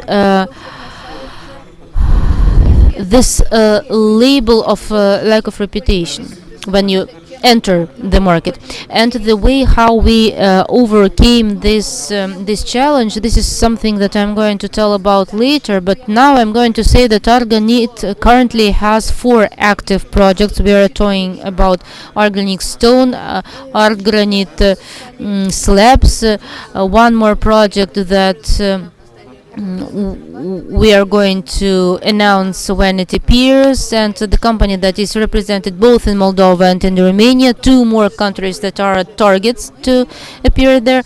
And we are talking about more than 200 jobs that we ensured for people in the Republic of Moldova. And I'd like to know that also in Romania we have employments that are citizens of the Republic of Moldova, and tell you later why. We will be talking about the 300,000 square meters of manufacturing and production areas, which is about 9 kilometers, like to the exit from Comrat. So it's a potential, really a potential and responsibility, and we are aiming at increased responsibility in what we do. Of course, this is something that we do now, and if we look at what we had in the beginning, it was far from the reality that we have today. And for sure, there were a lot of question marks that we wanted to answer, but by gaining experience and the necessary expertise in the area, we went to along this pathway of building our reputation and building the trust that our client was demanding, and the trust that we were requesting from the market where we were operating. And there was a titanic effort invested into this to obtain the results, and the conclusion is in order to get a result, you have to get out of the comfort zone. And these first steps are very important, and this is what enabled us going to the Romanian market, a new market for us, but nevertheless we managed to fix this idea that you have to get out of the comfort zone, and for that you need to invest in the company, in the staff, and in your own potential. In Romania, we again had this experience of overcoming the fear of unknown, but we did not know the market, and for our products it was an absolutely unknown market. Nevertheless, we continued our work, and we knew that we are entering the market with a product that we are sure of, with a team that is highly developed, invested in with a lot of new technologies, innovative ideas, and spirit. A spirit, because we have a team at Art Granite that has a passion to what it is doing. So we overcame that. And now I am proud to say that in Romania we also overcame this label problem. We did not declare expressly that not knowing how the public in Romania is going to react. Now, after the first feedback that we got with our partners from there, we understood that it is advantage for us. People understand that the citizens of the Republic of Moldova, they perceive us as people who are hardworking, who have this sense of responsibility. So in time, this also became a value of Art Granite, a level of quality, label of quality. And we understood that our roots, meaning being rooted from the Republic of Moldova, is an advantage for us. Something that we started utilizing at full. Another unknown part for us was to involve people who, it's not a secret that nobody is born perfect. You don't know how to process a stone. What you, for example, see in the screen works that we are doing. This is indeed works, pieces of art. And this is something that is going to bring benefits in the long term. In the beginning, we could not find people for our company, and this is exactly when we were getting out of the comfort zone, and we were taking specialists from universities, from banks, from different places to involve them in our activity. Of course, through training, to be able to make them passionate about this work. So piece by piece, step by step, we built our reputation. And this group of Art Granite became official partners or official distributors of the biggest group in Europe, Constantina Group, which is a supplier. I would say that this is a privilege for us to be an official distributor of Constantina Group, because they are very thorough in choosing their partners, but we managed to make it our privilege, and in very short term this is another victory for us, a joy for us, because we worked involuntarily for that purpose, just building our reputation and building our reputation and relations with our business partners, and knowing what your client expects from you. That was another important client contract for us with Arfi Group Romania. Another ambitious project, one of the biggest project for the Bucharest area. This is a business park for the Bucharest area where we are going to make maintenance works. And again, AFI also thoroughly selects its partners and tries to work with companies having experience and having positive reputation in this field. And surely I'm approaching the etiquette part, so we were first afraid, and this is a challenge which because when you get to become famous and you reach a certain level to meet the expectations of your customer, who is waiting more and more from you, this obliges you to maintain the quality, to keep the quality, the level of quality, So what we continue to do is to improve, to become more perfect. In this year, we made an outstanding investment into our equipment, which permits us once more to keep this idea of providing the services at the level expected to meet the expectations of our clients. And again, it's worth mentioning that the Republic of Moldova is a positive investment environment to us. This is an environment where you may build business relations, also including human resources, and hopefully soon the vector will be shifted. It's known that soon. So for us, we have a motivation to reach the level of salaries of Spain, for example, for our workers. Our people are approaching the level of salaries which will motivate them not to go working abroad, but to stay in their country. So we are proud to now in Romania to say that we are from the Republic of Moldova, and so we are proud to put the inscription "Made in Moldova." So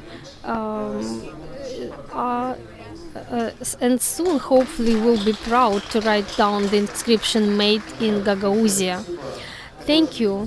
This is a very motivational piece. So this idea of not being afraid, that everything is possible. Yes, there is nothing which could scare you. So first you worked for your reputation, and now your reputation is working for you. So now not you are searching, but someone else is searching for you.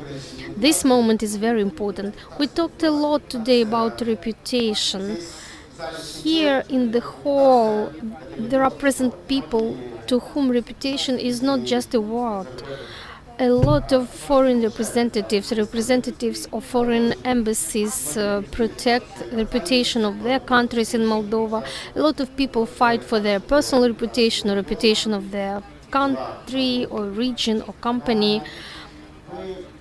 But we did not think about this before in our country. We did not discuss this before. Please mention that this is the first session in Moldova completely dedicated to reputation. So please remember this day, 1st of October 2021, Comrat Gagauzia, the first place where Moldova started to speak about its reputation, the starting point from which we are going to make big and small steps in order to build our reputation, to build our new way to improve our reputation, to break walls that exist on this way.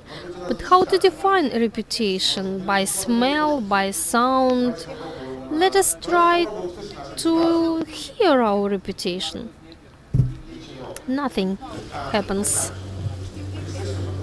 We did not hear it because you did not believe in us. Believe in us. So this is the way our reputation is going to sound further.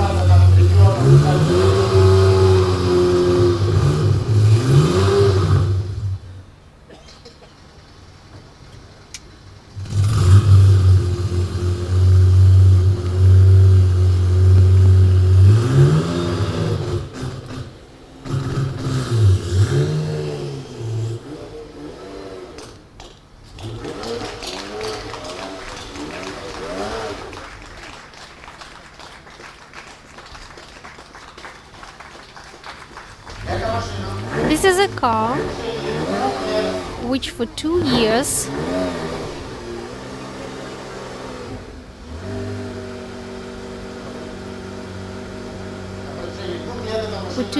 this car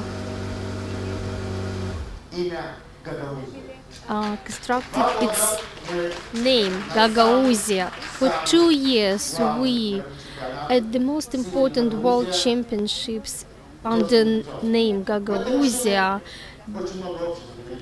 go our own way. So this car has very much in common with Gagauzia. We started being not known by anyone, hanging behind. We strived and moved forward. It reminds us about our Moldova, unknown some years ago in the world, where appeared such leaders as Miss Irina Vlach, who strive and move forward. And in the recent years, we we got to the list of leaders. So this logotype on this car was seen by over 20 million people who ask themselves questions. What is it, Gagauzia? What kind of region is this? Inhabited only 150,000 persons? So hopefully that will continue to declare ourselves, to show ourselves the same as this car, strong and loud. Another question is how to weight our reputation, how to calculate it, how to estimate it. Is there an answer? I asked this question heaven and I got an answer from heaven. This is a €0 banknote bought at Formula One by €15. What made me buy this €0 banknote for this money? Reputation of this currency, reputation of what is drawn on it, a sign, a symbol, a memory. So when our region, Gagauzia and Moldova, will get the possibility to create precedents, when people will be ready to pay for our reputation in this form or in this form or this way, I'm sure that one day such banknotes will be sold in souvenir shops in airports because our reputation will cost much. Thank you, everyone.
dance?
Dear guests, join us now for Section 2, Industrialization of the Economy as the Basis for Sustainable Development of ATU Gagauzia. Please welcome on stage the moderator of this session, Anatol Usatый, former Minister of Economy and Infrastructure of the Republic of Moldova.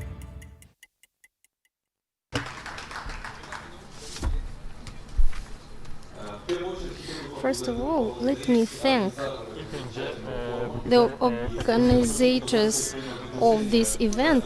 I was happy to accept this invitation to be a moderator of this session. It's not the easiest one. You all know the first session after lunch, when everyone is relaxed, is quite difficult, and it's a high and to bring to your attention the information prepared by our session members. But I'm sure we'll cope, taking into consideration the members of our session, our speakers. So let me invite the Deputy General Director of the group, the Deputy Chairman of the Committee for External Relations of St. Petersburg, Mr. Andrei Khutskov. Deputy Chairman of the Executive Committee of ATU Gagauzia, Ms. Olesya Tanasoglu, and a person very well known in ATU Gagauzia, including due to promotion of projects and supporting our initiatives, our autonomy initiatives, Mr. Vyacheslav Shutkevich, manager of the investment promotion component. You all know about GIZ Moldova. Besides, he is one of organizers and sponsors of our today events. Administrator of Free Economic Zone of Vulkanesht, Mr. Mikhail Shalvir. President of Adil company. This is a company dealing with development.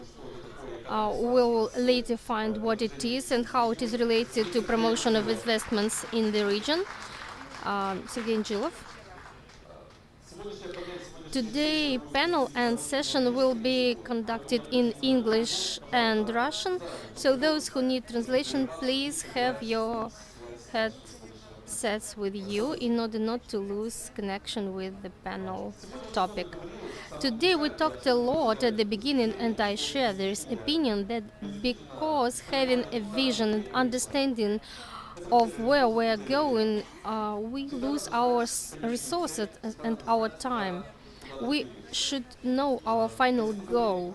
Talking about our today's panel topic, industrialization of our region and our country in general, we are only making the first steps in this process. So using the method of tests and mistakes would be unhuman. It would mean experimenting on human beings. So first of all, now we have a wonderful opportunity basing on example of logistical city, a city which through its history passed a lot economic challenges. We're talking now about St. Petersburg. We have here the representative of external relations of St. Petersburg, and hopefully we'll get the answers. What does it mean, an industrial city, region? What industrialization in general means from point of view of problems, globalization of economy, how St. Petersburg reacted to different challenges, including COVID. We see that the global economy is quite flexible, volatile, so we would gladly find how St. Petersburg is coping with such challenges. We have good relationship with authorities of St. Petersburg, so please touch upon this theme, our friendly relationship. So the first floor is yours, Mr. Khutskov. Please tell us a bit about St. Petersburg. What does it mean to live in an industrial city, what it is in general? I understand that the sphere is very wide. Yes, this is quite a wide sphere. But thank you for your question. In 2 words, first, I would like to welcome Miss Irina and wish you a successful forum on behalf of our governor, Mr. Beglov, and wish you prosperity and best development of our beloved Gagauzia. And I would like to say that indeed we have a special relationship with Gagauzia, not chaotic, but based on an agreement signed in 2014. And during all these years, quite many years, besides this agreement, we have the so-called roadmap, which we permanently reform basing on steps we are making right now and looking into the future. Now we have to approve such a map, which is already agreed at the level of our administrations for the years from 21st to 24th. Indeed, St. Petersburg is a big industrial center, though you know that Petersburg has everything except agriculture, including forests of Leningrad region, and there are a lot of forests because our territory also covers resort regions like Pushkin and so on. But our main brand, despite the fact that we are very often called cultural capital of Russia, but in fact we are a big industrial, scientific and production hub. And constructing the architecture of our further relationship with our partners from Gagauzia, we think it would be prudent to have a general approach, a general vision on the tasks solved by our industrial enterprises, the number of which are over 500 in our region, and including scientific, high educational institutions. So we see our further development of relationship with Gagauzia. It would be right to have such a prolongation of our tasks, including on attracting investments to St. Petersburg and including Gagauzia, taking into consideration our common tasks. I think that your authorities put the right task, not only develop modernization of agriculture, which is a high competitive benefit of your region, but to develop an industrial modern cluster, transferring here some industrial technologies and not only use but also to develop them here. And we know a lot of high qualified experts working in Gagauzia. In this perspective, I would like to say that having its scientific potential, St. Petersburg is also interesting for investors. We work for years on this domain and we have an approved and tested structure of technologies of attracting investments. First of all, the special department, which a special committee which deals with this important domain, important direction. Besides, by our government, there is a office for improving the climate of business relationship, business cooperation, aimed at deleting some barriers for realization of some business projects. And besides, we have a special group for improving the investment environment in this domain.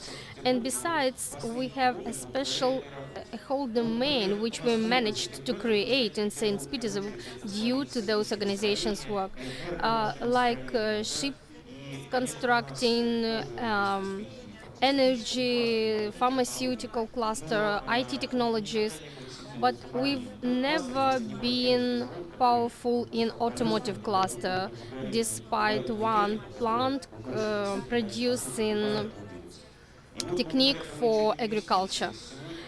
But due to attracting investments, today St. Petersburg became a big automotive cluster, including producing for Toyota, Nissan, Hyundai, and in 2019 these brands were joined by road cleaning devices, machines of Finnish concern, which today produces a lot of technique in St. Petersburg.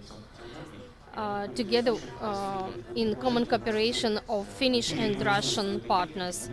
And now we are going to promote this technique to other regions and countries. And we are ready to make you acquainted with these techniques. This is a company Villa Con. So, dear colleagues, I can't help mentioning that within our cooperation there are some positive examples when, for example, the products of Gagauzia showed itself positive on our market, including your agricultural products, your excellent wines, and jams, different jams. I, for example, like a lot your jams. Probably these are ones of the best in the world. And of course, there are a lot of common cooperation domains for us, talking about our industrial potential. We are going to continue our common work in attracting investments, including in developing smart cities, further improvement of all topics related to environmental issues. You know, this is one of the directions of sustainable development, and not only because of that, but because life is one of our lives today's demands, including purifying water, which becomes more and more important for every region. So we have a lot of interesting new technologies in St. Petersburg. Despite the fact that the quality of drinking water in St. Petersburg is controlled by every possible methods, the last controller is creature living in the water, who is so to say, sanctioning its access to drinking system of St. Petersburg. You know that these creatures are very sensible to environmental situation. So this symbiosis of bio and modern technologies could also be used by us. Um, so no, we only have to equip such creatures with modern technologies and sensors. In short, I try to tell you about this. It is difficult to list all the directions that we are trying to cover, but this powerful part of St. Petersburg is another thing that has to be intensively explored by our colleagues, and we invite you to develop this area because, as we all know, knowledge is power. And of course, this is something that is changing quite quickly, and we are all in a situation when we have to learn. As soon as you stop, this means that you have turned your pathway backwards. So today, the opportunity to communicate, to evaluate the economic and social results and outcomes of these programs is a very correct, the right boiling point where we can discuss the most burning issues. And I can't help remembering, because I participated in the administrative council, and if I don't open these brackets, you will blame me of plagiate. Buffett, our American colleague, entrepreneur and scientist, said that success in investment depends not on how much the investor knows, but on how realistically he evaluates the limits of his knowledge. So the participants of our today's forum have a beautiful opportunity to make both. So following this forum, I'd like to wish you success, new interesting investment projects, and to all the participants, good health and prosperity. Thank you. Thank you, Mr. Gutkov. I am sure that the message on prolongation and attraction of investment and cooperation between structures for the attraction of investments in St. Petersburg and the recently created investment attraction agency of ATU Gagauzia, as you said, learning through examples on somebody's examples, and you listed the successful examples of the giants, names of giants which not in vain come to a region. That is a sign of a great titanic analytical work. So having this experience is something that is valued a lot. And I can't help remembering, usually they don't speak about that publicly, but not all economic calculations of reasonability and rate of return of such giants show that this particular project, is going to be profitable.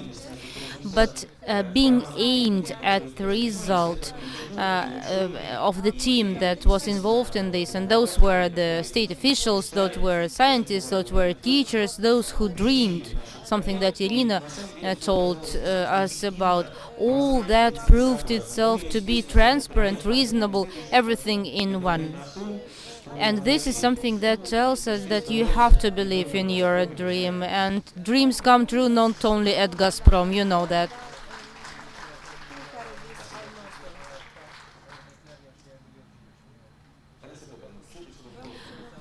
Alisa Fedorovna, just in short, for the visitors of Comrat and Gagauzia, because I saw people who were for the first time in the region, make a very broad explanation of what Gagauzia really is. Thank you for this appreciation.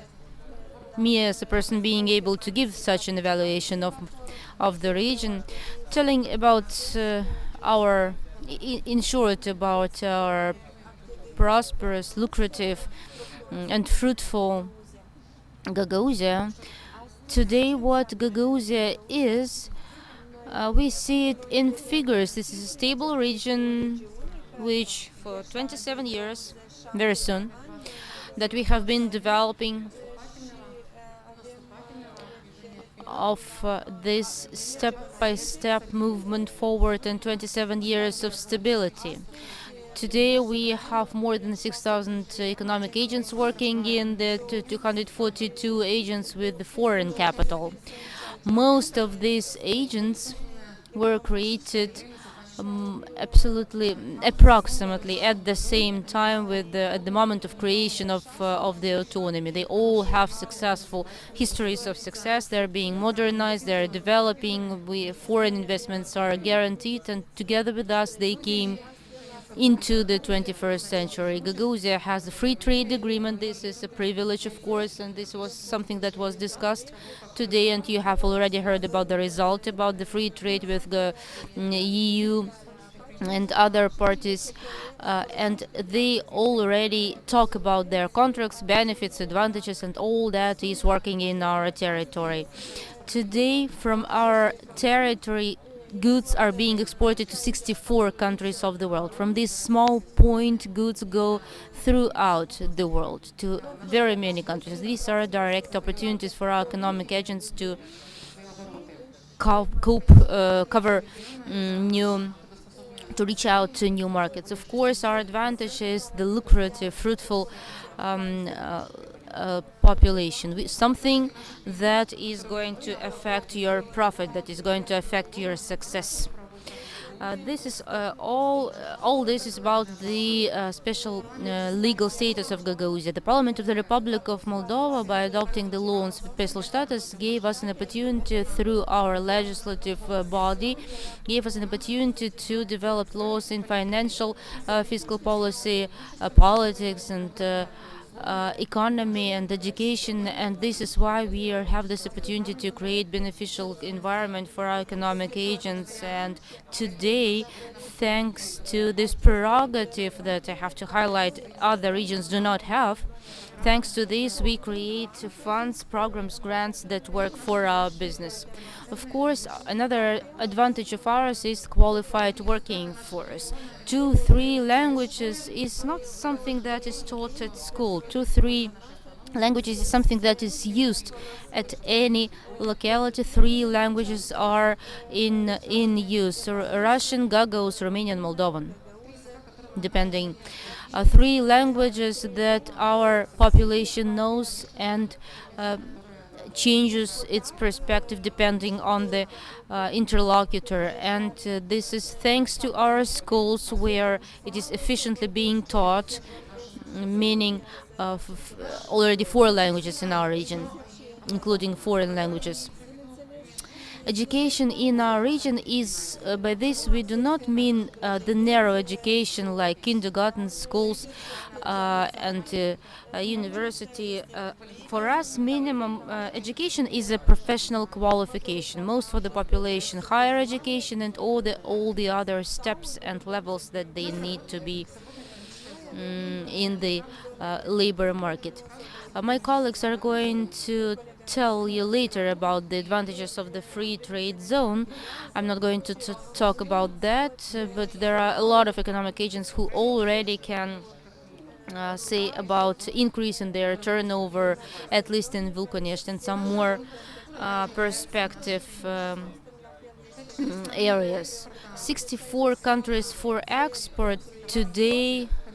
This is where Gagauz goods go: Bahrain, Cameroon, Canada, Australia, Argentina. 64 countries is something that we can do thanks to our geographical position. All the geographical routes that we have work here in Gagauzia. Seaports, okay, Galatz, 70 kilometers, Reni, 40 kilometers, Giurgiuliști, just close here. These are the seaports that we can use.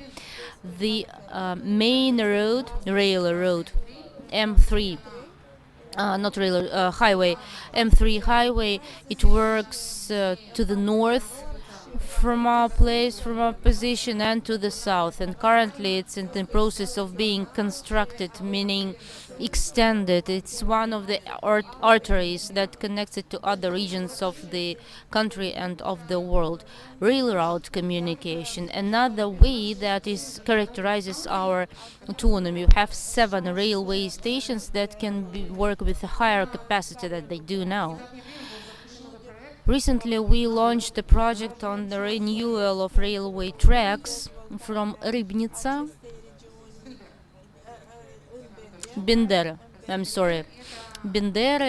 and this path is going to come here, which will make the communication route for our goods through Giurgiuliști much cheaper for our agents. Airway transportation, another way of transportation for us. Chisinau Airport, very close, 19 air companies, 40 directions around the world where our goods go. One more infrastructure, not less significant, a transport infrastructure. This is gas transport network. Today, Gagauzia is 100% covered by gas networks to all villages with the capacity allowing to connect any economic agent or manufacturing enterprise to work without problems with security of supply. This is 80% of coverage to water supply system in our region for all the existing localities. These two indicators of gas network and water supply network is much higher than the average indicator in this area, the general for the Republic. This is another indicator for those who... May I ask a question? Do you hear me? Yes, Anatoly, just a small clarification. Could you say what is the specialization of the region? What areas of production, industrial sectors is the region specialized in? And probably you have areas that you plan to develop in the future. It's not a secret that our vector is agricultural. Agriculture has always been a priority and advantage for us. Now in Gagauzia we have more than 150,000 hectares that are being worked on. These are orchards, these are agricultural fields. We also have pastures for the animal breeding sector. Here I would put a little focus. Agriculture is not like it used to be 10 years ago. Today it looks absolutely different. And any news of the last month, Gagauzia today is a recordsman in agricultural products, and today we have a maximum that we did not have in 27 years. agriculture is quite advanced. Here uses advanced technologies. We have 100% renewed and refurbished agricultural equipment. In these 10 years, we renewed and refurbished all the 100% of the agricultural equipment using John Deere and other technological corporations. This is the equipment and machinery that is used in our fields. And today we have 100% renewed processing of milk farms, at milk farms. Today in Gagauzia, irrigation in the fields has happening using drones, meaning that agriculture has made a big step forward. And the world that is changing around us is changing thanks to agriculture. But this is something traditional, a traditional sector for us, but far from being the only one like 10 years ago. Anatoly, answering your question, we also are developing our industry. I'm not going to tell about industry, the enterprises that we have. This is textile, this is flour production, wheat flour production enterprises. I just will bring you one figure. In 2016, the volume of production was 1,300,000,000. Now, according to the statistics of 2020, production is 1,700,000,000, meaning an increase that you might easily calculate 30% in 14 years, the volume of industrial production. And all the infrastructure that we have contributes to that. Meaning those who are not lazy, those who really work, they are insured. Meaning the figures tell for themselves. 30% of for a traditional agricultural center, an increase of 30% is a success, really. I think that there are few people who still have any questions to the fact that Gagauzia has a potential, industrial, agricultural, IT development potential. But as always in this world, having a potential and implementing and realizing this potential are different things. It is being realized thanks to everyday, step-by-step work and planning. So if you could open those brackets, what are you doing for this in the autonomy to implement, to realize this outstanding potential? Well, to open the brackets and to stop by the advantages that we have in our legislative framework, allowing to have our own programs, I have to say that we have all the incentives working in the economy. Today we have more than 10 programs working to the benefit of our economic agents, thanks to different funds. And today we have effects, outcomes. In the last panel, Ms. Uzuns told you about the investment agreement that she signed, and now we are going to celebrate 5 years of this investment agreement, and respectively. Hence the commitments under these agreements, saying that if an economic agent invests funds in its equipment, building some construction of some production sites, they will have a recuperation, restoration of these funds. And so investment grants also work. We already have requests for such investment agreements. There are other programs, grants for jobs, a program launched in Gagauzia where we return 20,000 leis for every job that is opened. A company opened 10 jobs, new jobs, and Gagauzia as a region paid a guaranteed sum for every employee, so the companies really make use of these benefits. There are companies who already applied, and the Observation Commission reviewed applications for new jobs for the next year. We have a program, another program for the a recovery of costs for the preparation of economic agents. Of course, demand for this program is not so big, but this is probably related where there are doubts in the necessity of retraining of staff, but the region is helping in that. In our region, we have a very active employment agency which, through its programs, helps in requalification of our staff members, employees, helping an economic agent and enterprise to retrain their staff, and the costs are being covered by the state. We have our local regional programs in preparing staff. These agreements, there are agreements with colleges, higher educational institutions, university, training centers in retraining of staff. Today, for the economic agent, it's free of charge, and for us, for the region, of course, it's a cost. It's the cost that we pay to cover the educational grant. Again, for the economic agent, it's free of charge. But that is something that allows retraining their staff. And if they want to get some special staff members, special in a way that we are not able to retrain them, they can hire an educational institution, and we will remunerate, will compensate 50% of the amount. Another popular program, subsidies in agriculture. This is a program that is of biggest demand. A program that probably agriculture is becoming more and more industrial. I might say, because exactly thanks to subsidies in agriculture that our economic agents get, and they get it both from the Republic of Moldova and Gagauzia, they re-equip their production.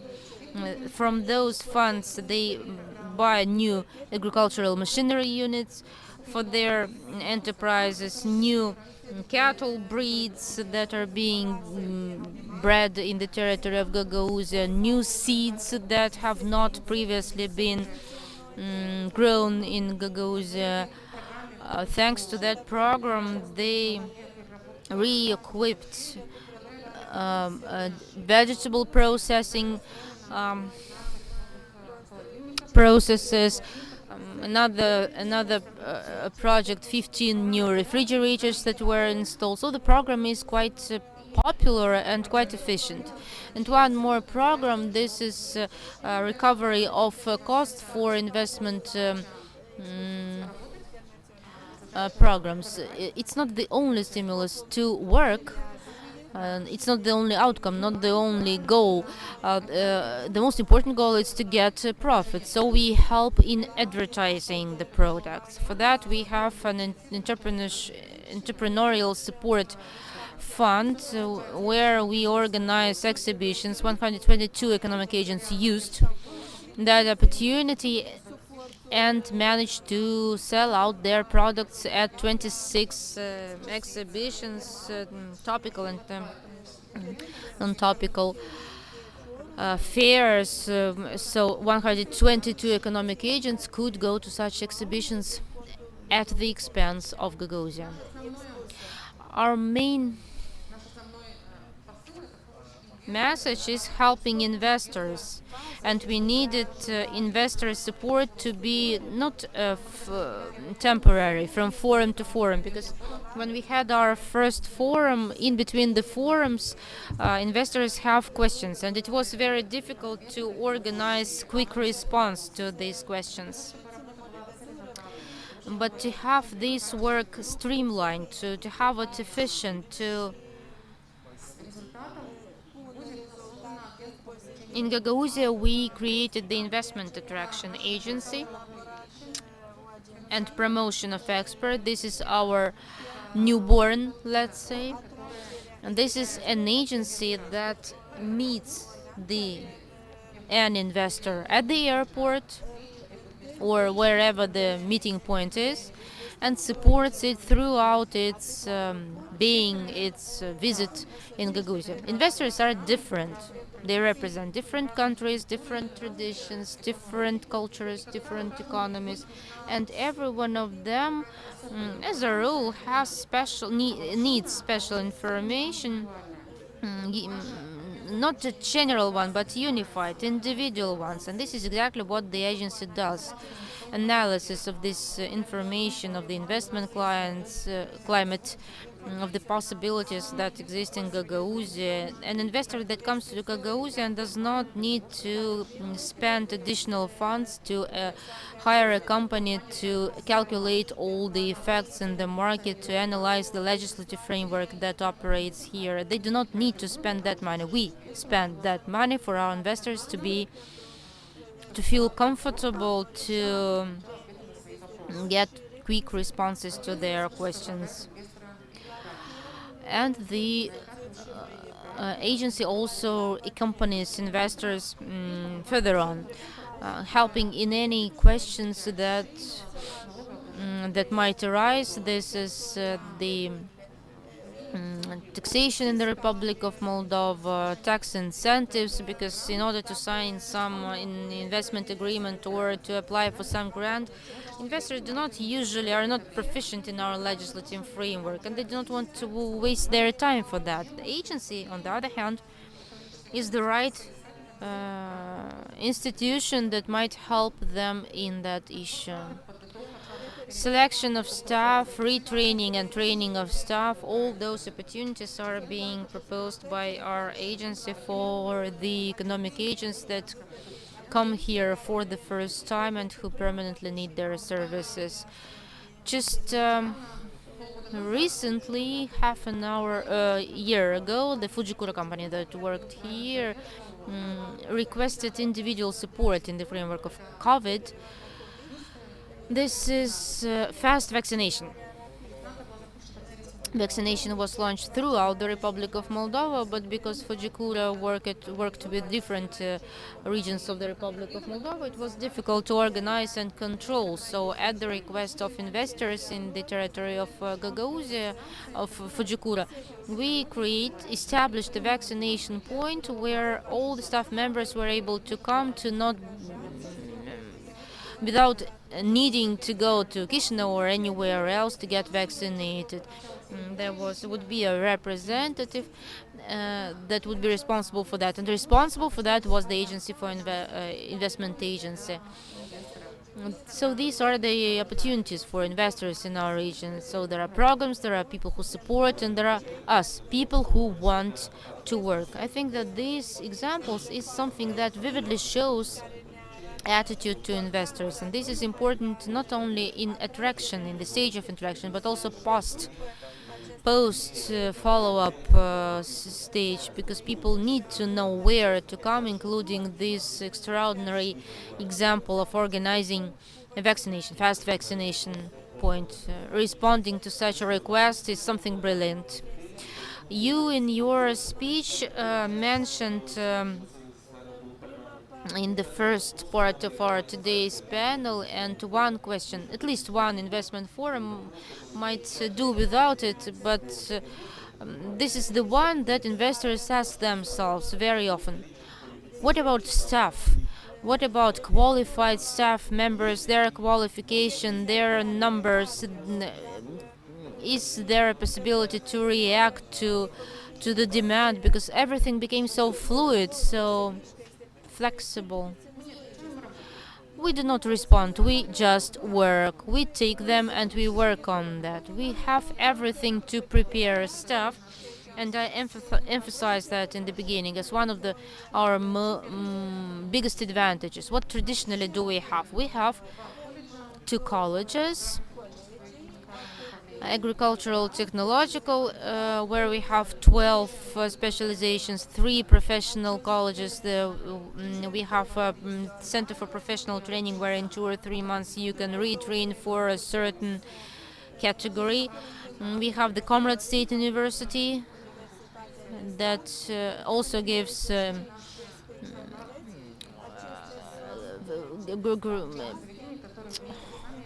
issues 35 specializations. So these are the education institutions that work with us and train and prepare specialists for our region.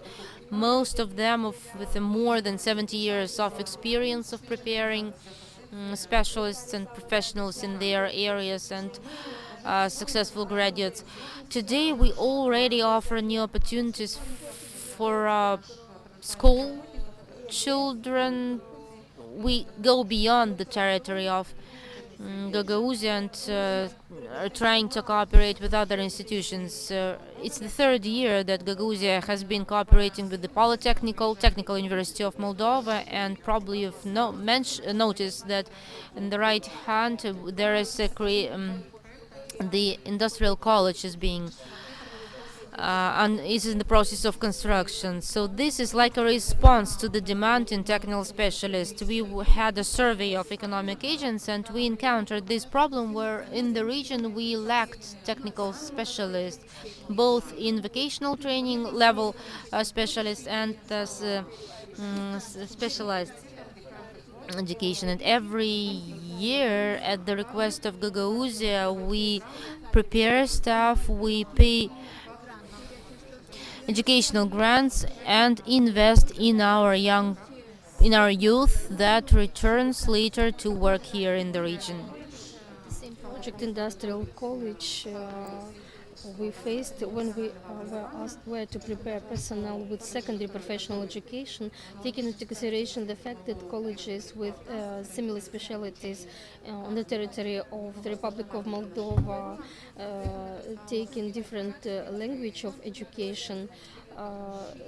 Resulted in our common project with the agency TICA, which resulted in construction of Polytechnical College, which provides technical and IT specialties.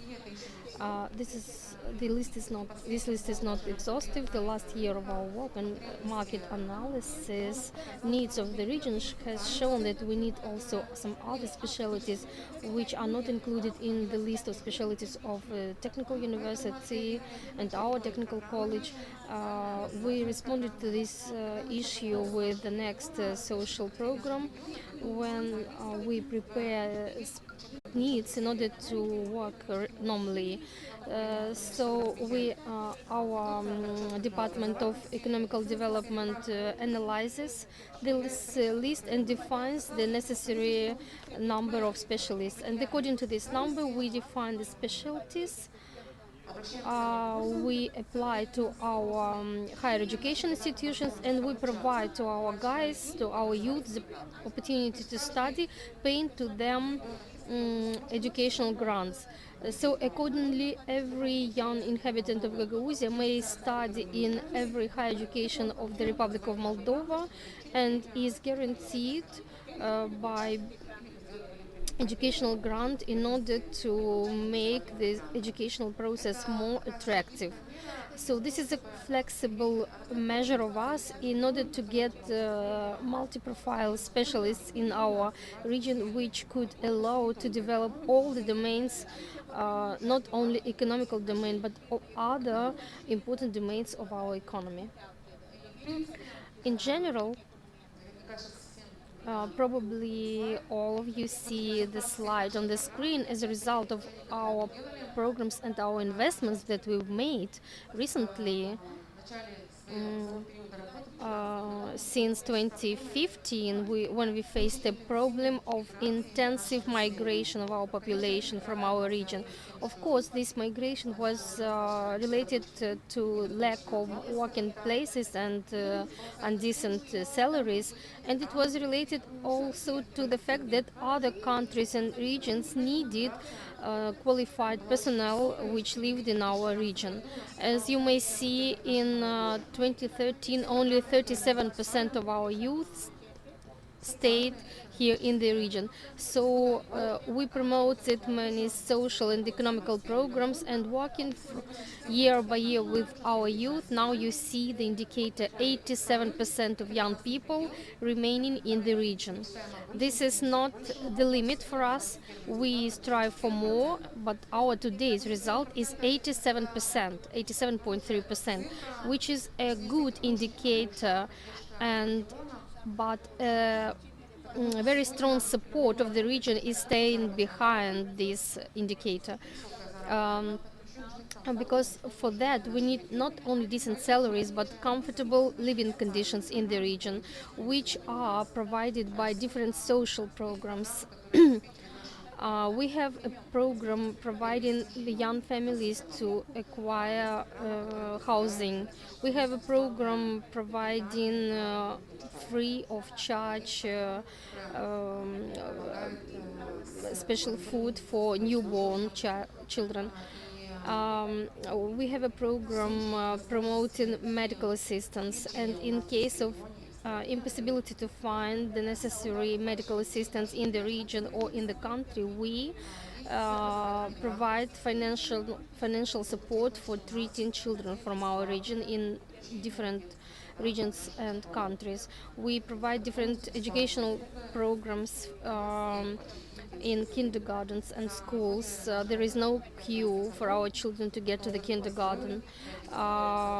We have 5 new kindergartens, additional groups in our kindergartens, and today the problem which was topical 7 or 6 years ago, long queues for getting to kindergartens, this problem expired, and our task is to provide decent conditions for every family, for every employee that remained in the region.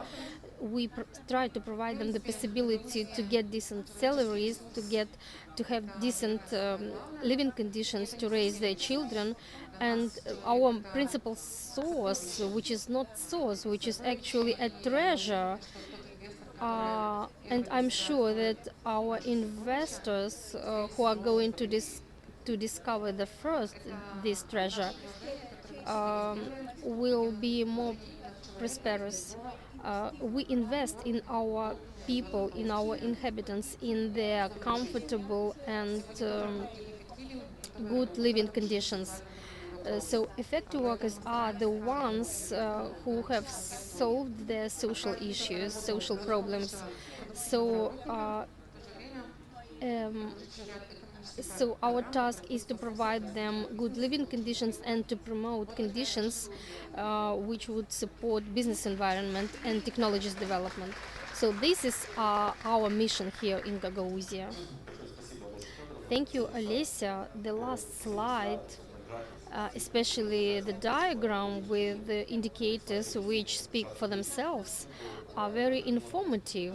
But we understand that wonder means everyday hard work. This is not the result of 1 year, but this is the result of many years of thorough work.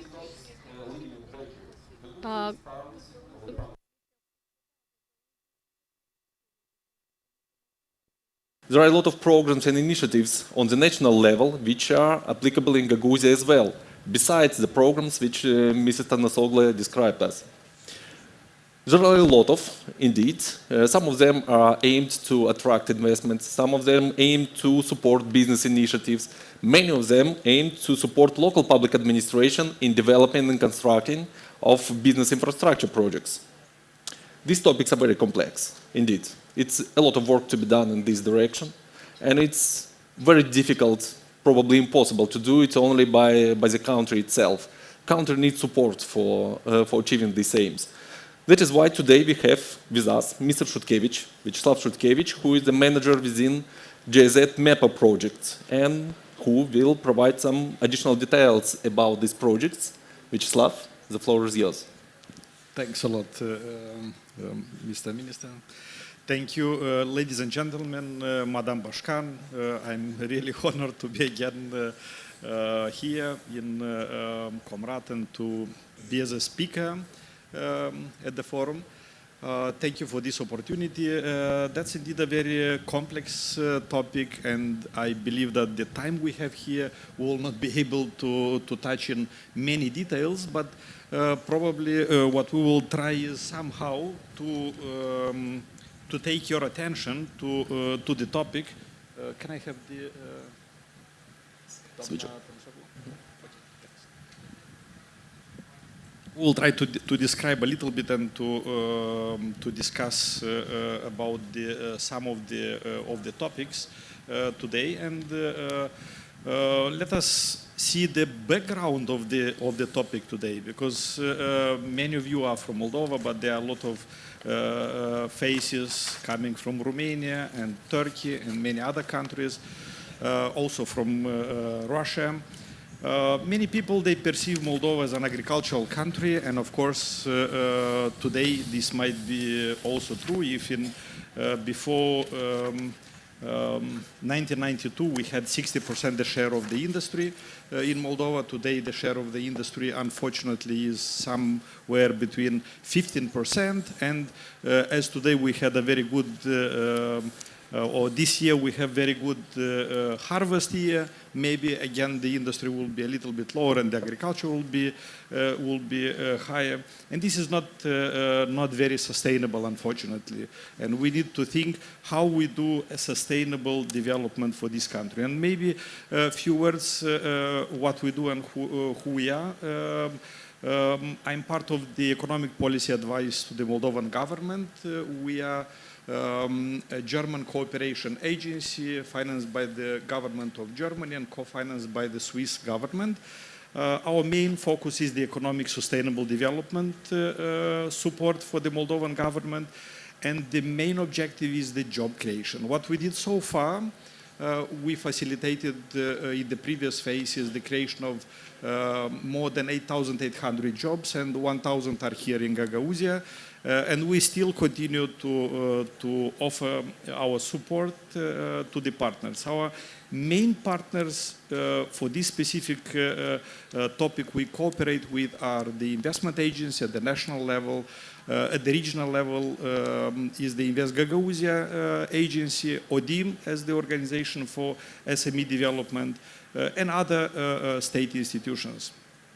So if we look at the background, so Moldova even today is one of the poorest countries in Europe.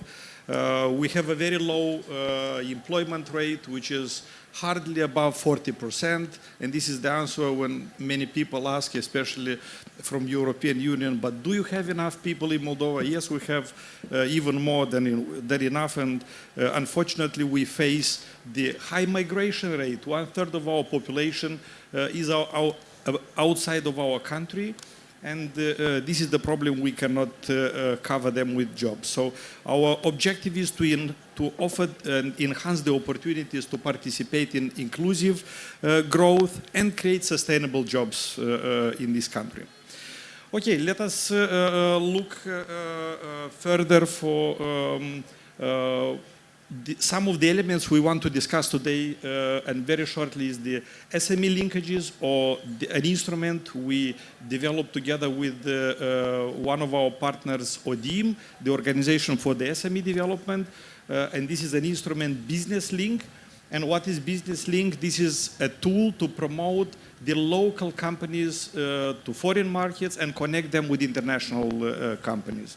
This sounds a little bit difficult, maybe, but the objective is to integrate the SMEs into the global value chains. The platform offers more technical details about the companies so that the foreign companies can learn more about the opportunities. The Business Link is using 3 tools, and one tool we have is the supplier database, where we can include the local SMEs. We have the tool for the RFQs, where we can integrate the request for quotation from the international companies, being in Moldova, but also from outside Moldova. And another tool is the calendar of the events, where the companies can participate in the country, but also outside the country. Matchmaking and B2B activities, another instrument implemented with ODIM. And here is the complex assistance to the SMEs they receive. This is the information consulting they get from the companies, the creation of the profile for a potential partner. The colleagues from ODIM help to analyze the needs, and the interested companies develop individual schedule and B2B meetings, as well as manage the meetings online, offline. We have different experiences and all the activities with timekeeping, translation, helping them to prepare for the meeting, moderation, information support, even starting from the very, very basic, because sometimes it's very difficult, but companies might not have even the basic knowledge, and calls, mailing, notifications, prior to the meetings, after the meetings, and helping them to integrate into the requirements of the company, of the international companies. Another element would be an element supplier development program for Moldova, and we support ODIM to develop a national program for supplier development, where the government of Moldova will offer money to support the SMEs in order to fulfill the requirements of the international companies. And the aims of this program is to enable the companies to compete successfully, so to increase the competitiveness of the companies on the regional market and international market, increase the Moldovan companies' capacity and ability to integrate into the international value chains, increase the Moldovan companies' capacity and ability to export and to compete, to go outside with their products, and enhance the FDI promotion, because at the beginning they come with outsourcing, and subsequently we have examples when international companies, they do one step more after they discover the opportunities to advance and to invest in Moldova. And which instruments do we use in the development? The training program focused to develop and to support the SMEs, the local SMEs, the relevant access to relevant financial support, study visits to buyers, but also study visits of the buyers to the local companies to show them the opportunities, and the support in the identification of potential buyers in Moldova.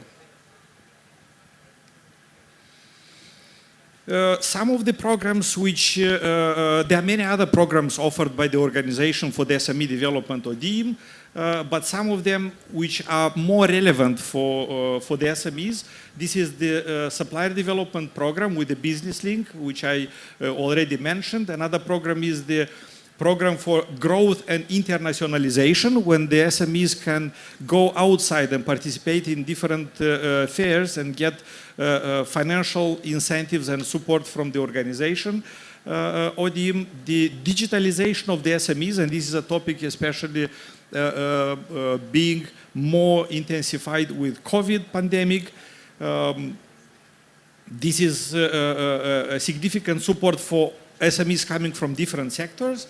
Guarantee Fund, which is a significant support for small companies who cannot guarantee the loans in the banks, and they can get a guarantee from the ODIM already. And another instrument is multifunctional industrial platforms, which is a place to develop small and medium companies, also startups, here in different regions and rayons of Moldova. The industrial zones, because we say, yes, we offer the support, but then what we do, where they are, where they do their business. And we support also the creation at the initiative of the investment agency of a platform where we can find all the information together about the free economic zone, industrial parks, and multifunctional industrial platforms. The platform is still in development. You can find the more detailed information on iplatforms.gov.md. This is a government portal. You can access later, and just to show you some of the results, because I see faces in the room, and I'm sure there are many other maybe watching us online, for the potential developers and already thinking to develop here in Comrat some industrial halls for subsequent rent. So there is a support for development of 7 master plans in 7 different regions. These are 7 industrial zones. Many of them are free economic zones in different cities. I will not name them, but you can see them on the map. What did we do so far?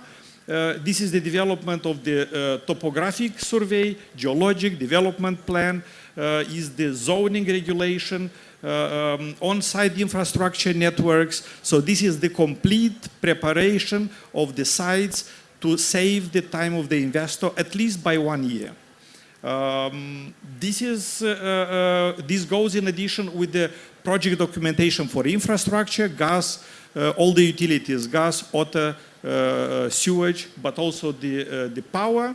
And in addition to that, because the zones are in the progress of development, some of them more advanced in Gagauzia with developed and constructed infrastructure, we go one step ahead and we say, guys, come to us, because all what was mentioned so previously by Madame Tanasoglu, we go even more and we develop 8 industrial blueprints for 8 industrial halls. And this will be a 2,500 square meter modular building. And probably we'll have the next speaker going into more details in a similar topics.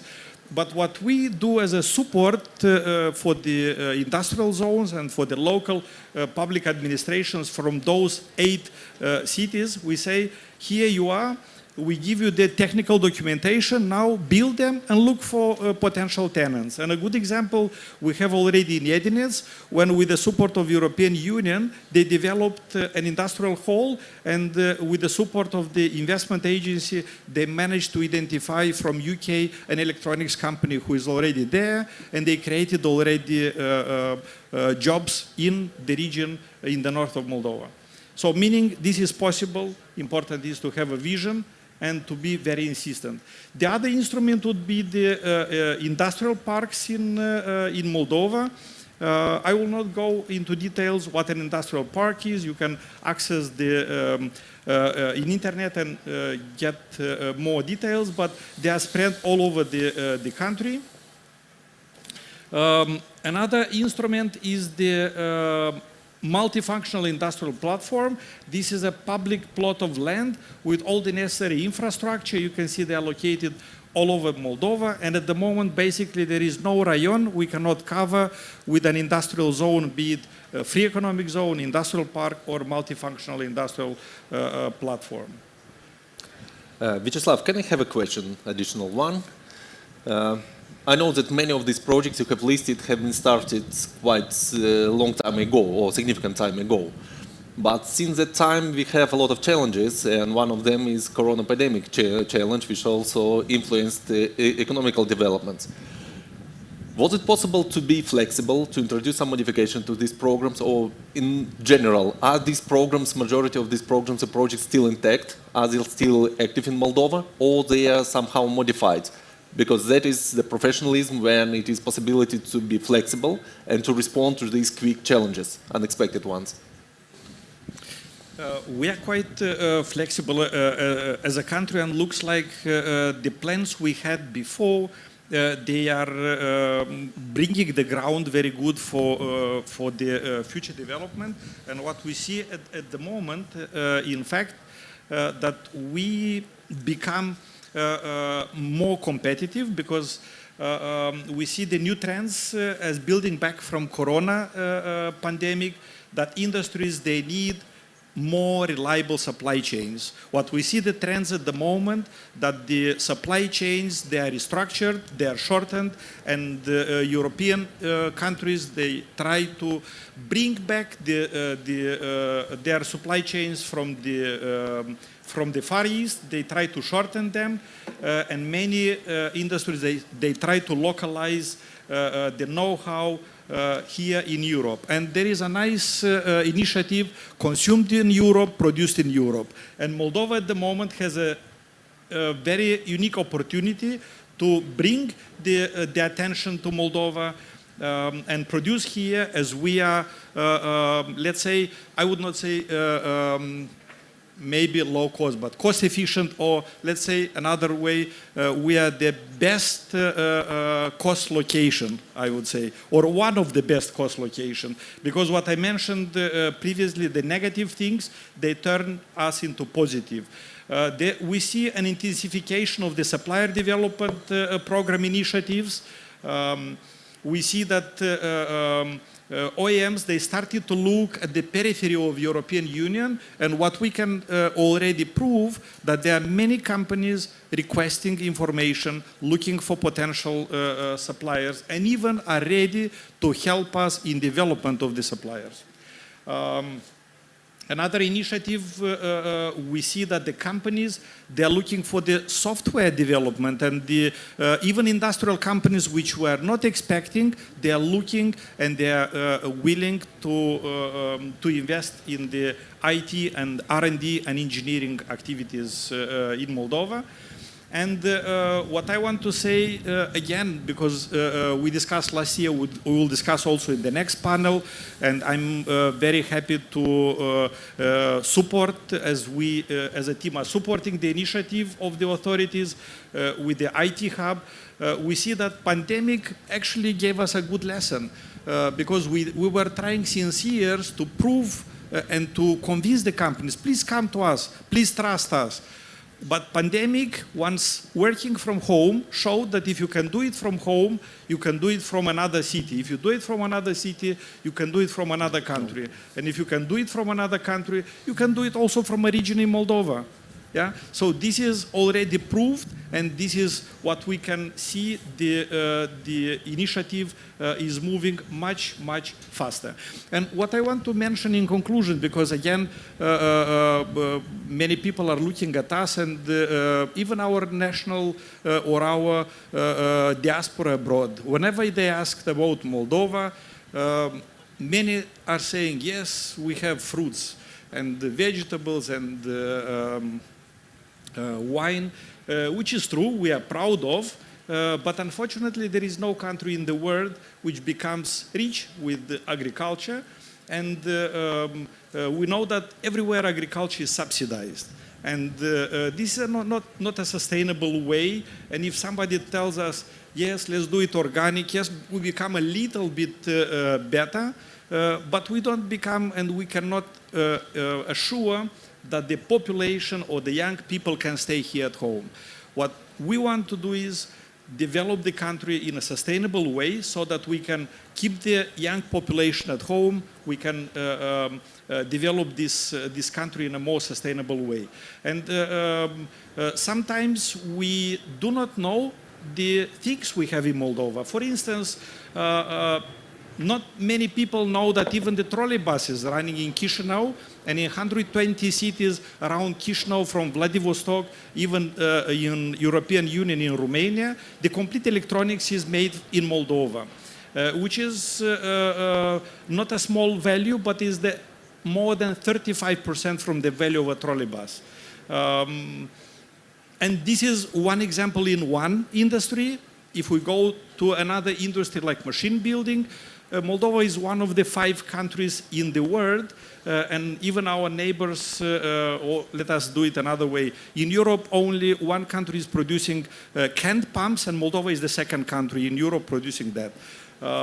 So there are many other examples to discover and to help to promote the country and to develop this potential. Thank you, and I encourage the business, please use, because there are many untapped opportunities in Moldova, and I'm sure we can answer any technical questions you have after the panel. Please approach. Thanks a lot. You have my contact details on the slide. So I'm happy to answer the questions. Thank you very much indeed, Vyacheslav. Ladies and gentlemen, you saw only the listing of all the projects, support programs in Moldova, which are 100% available here in Gagauzia. Only listing them took a couple of slides. Believe me, if you study in detail all the initiatives, all the support programs which we have here, I believe that your decision to invest in Moldova, invest in Gagauzia will be a positive one. And as another example of how does it work in reality, another example of something tangible you can touch with your hand, it would be a presentation prepared by our colleague, administrator of the Free Economic Zone Valkanesh, Mikhail Shalvir, who will explain us how does all these initiatives, all these programs transfer in something that you can see, you can touch, you can place your business on. Mikhail, the floor is yours. Thank you. Good afternoon, everyone. I assume that we are already stealing some time from our next speakers. That's why I will try to be more brief. I am administrator of Free Economic Zone Valkanesh. It's one of the 7 free economic zones in Moldova, located in the south. So we have 3 main locations in all 3 cities of Gagauzia. The very first location from 1998, it's in Vulkanesh with 2 subzones. It's the southest city in Moldova with the free economic zone. It's the closest free economic zone to the border with, not border with Romania, but to the Giurgiulești port. It's only less than 40 kilometers to the Giurgiulești port. It's 40 kilometers to the Romanian border and less than 1 kilometer to the Ukrainian border. So it's one of the best locations to start the production and to be more closer to the to European and CIS markets. We have Comrat with 2 subzones. One subzone is more greenfield with 50 hectares, and one small subzone brownfield with 1 hectare. And we have Chadărlunga with 42 hectares of the greenfield. It's another city in Gagauzia that really has the big potential for the development. It used to be one of the most industrialized cities in the South Moldova 20 years ago. So it has a really big potential for the development. Incentives that we have in free economic zone, they are quite a lot. It's 0% VAT and CIT, no excise and custom duties in free economic zone. So if you are investing $3 million in fixed capital, you are getting a period of 3 years without paying any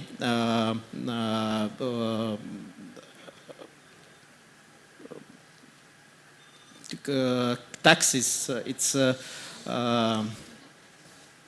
corporate income tax, excuse me, without paying corporate income tax for 3 years. And if you are investing more than $5 million, for 5 years you are exempted for paying corporate income tax.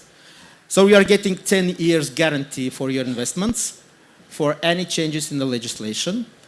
We are trying to provide all the utilities, infrastructure, roads, and so on for these sites. And we have a good partners in this. GIZ also is helping us last year to develop all the master plans, feasibility studies, and technical projects for infrastructure in all our free economic zones.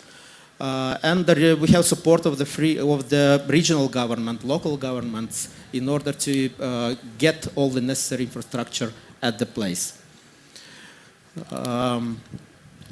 As an example, I will show you the master plan for the Chadărlunga, which was developed 2 years ago with the support of the GIZ. It's all the necessary documentation for 42 hectares of greenfield that we have in Chadărlunga. This is a place near the city. It's around 3 kilometers to the center of the city. It's a flat place, good place, with already all the master plan and feasibility study developed. Topography, geological studies, everything is in place. And already, with the support of the regional government, we brought there already electricity, water waste management system, and almost finalizing supply with the gas for that territory. So as you see, these are the stages of the development of this subzone in Chadar-Lunga. We are planning to develop it in several stages. And such a documentation we already have for other subzones also, in Comrat and in Vulkanezht. In Vulkanezht we have greenfield of 20 hectares, 21 hectares, and already feasibility study and master plan are finished. We are at the final stage of getting technical project for electricity, gas, and the water waste management system, also with the support of the GIZ, of course. They are our main partners, and hopefully starting with the next year, we already will start construction of all this infrastructure. Permitted activities in free economic zone, they are 4 according to the legislation. First of all, it's industrial production of goods and for export. But you can also sell your goods also in Moldova. Now there is no any limit for selling goods in Moldova or for export. The second activity is sorting, packaging, labeling, and other similar operations with the transiting goods through the custom territory of Republic of Moldova. Third activity is foreign trade economic activity, which is quite interesting also for companies that are using Moldova as a hub to be closer to the external markets. And the fourth one is auxiliary types of activity as services, construction, catering, and so on for other residents of free economic zone. Nowadays we have 27 residents. From those 27 residents, 25 are located in Vulkanezht, but we are expecting that in this year and starting with the next year, more companies will come also to the subzone of Comrat and Chadar-Lunga. Origins of the investments are from Bulgaria, Germany, Turkey, Ukraine, Russia, Romania, mixed Romania, Netherlands, and the Spain, Japan investments. And they mainly are active in automotive sector. It's Fujikura company, for example. We are at the final stage of attracting the new investor from Romania, also in automotive sector. Hopefully by the end of the year we will have already some good results with that company. It's manufacturing of agricultural machinery and equipment. It's a new company that started their activity 1 month ago from Turkey, Vepemir company. At the previous panels, you already heard the director of that company. They're only starting their production. So soon we will have good results to hear, good results about their activity. We have mesh production in Vulkanezht subzone. It's a really big company from Romania, investments from Romania that are active in subzone Vulkanezht. Wine production, actually it's one of the biggest investors from Russia, from Russian Federation.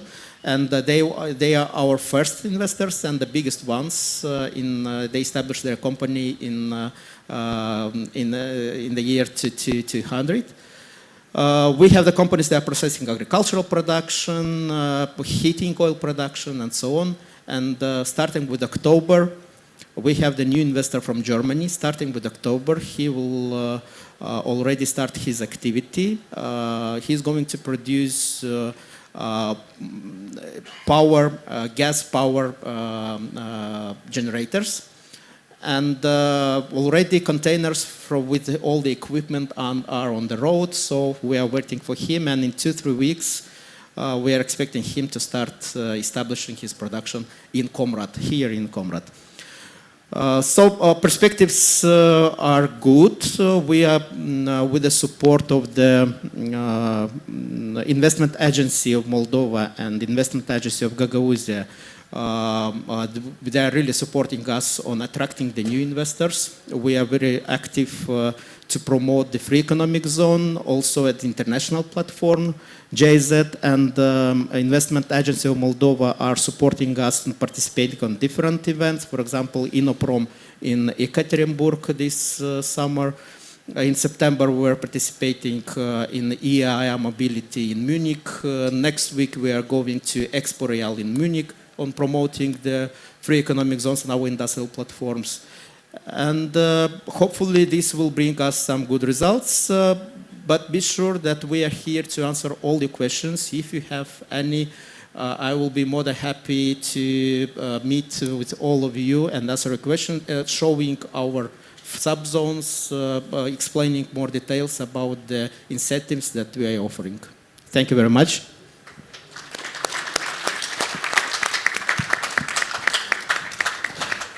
Thank you very much, Mikhail. Thank you for this very interesting presentation. Ladies and gentlemen, I believe here we can see some printouts and printed information available, so you can find it, take it, and here you can find much more detailed information. And of course, as Mr. Shalvir said, he's available to answer your question. Thank you very much indeed. So, наш следующий участник это представитель компании, который по своему профилю, по своему бизнес-портфолио является натуральным или скажем... Company who is, based on his business portfolio, is one of the main developer companies, main in attracting investments. We have Sergei Gabzhila, president of the Ideal company, which is translated as Association of Industrial and Logistic Development in Moldova. So, Sergei, in your speech, in your presentation, may I ask you to speak more about development? What is a developer company? Because we understand that there are different developers in different areas. So what is a developer company from the point of view of attracting investments? How do you find your clients? Because your clients are investors in territory. So what methods do you use? And last but not least, how, if any, how do you coordinate it with the authorities? Because this is an example of public-private partnership for both parties. Good afternoon, dear friends, Association Deal and our partners. I am glad to greet you here at Invest Gagauzia 2021. We would like to thank you for the time that you gave to this event, and I hope that you'll get a lot of information for the implementation of joint projects in your sectors, both in Moldova and in Gagauzia. I'll tell you in short about ADEAL. This is an association of industrial and logistical developers in the Republic of Moldova, aimed at representing the real estate sector in the logistical sector of Moldova. The development of this sector is of primordial importance in the development of economy. It allows creating new jobs and working on increasing the turnover of payments and transactions and goods in the Republic of Moldova. We are working with leaders and flagships in this area, players and actors in this area, and we get together organizations working in such areas as development, construction, industrial and logistical parks, companies working in architectural and consulting services, management and certification, and investment in industrial and urban real estate. We are sure that the organization of this forum will help to bridge local authorities and business, and will promote attracting new players in the real estate market of Moldova and Gagauzia. And together with that, we will have new standards and technologies that are so important for the development of for the prosperity of our well-being of our citizens. As for clients and end users, I'll tell about them today, but first of all, we would like to state our appreciation to the authorities of Gagauzia and personally Ms. Irina Vlach for the organization and for this giving this opportunity to develop small and medium-sized business in Gagauzia, to the Agency for Investment Interaction for the promotion of export in the Republic of Moldova, the GIZ International Cooperation Agency, and everyone who has gathered here in this place. About today's real estate market in the Republic of Moldova and the examples that have to be used, in our opinion, in the industrial sector of the Republic of Moldova and the main formats of this work that are represented in the Moldovan market. So we all know the real estate is multifamily, suburban street retail real estate, big box real estate. Street retail, for example, is one of the most popular products currently, and storage. These are industrial class A, up to 10 meters high ceilings premises, and the format that is going to become a new and a very demanded product in the investment market. In short, I wanted to show you how this market looks like today. We have very many different formats which require redevelopment, refurbishment and reconstruction in accordance with European standards. The main storage format that we inherited from the Soviet Union looks exactly like this.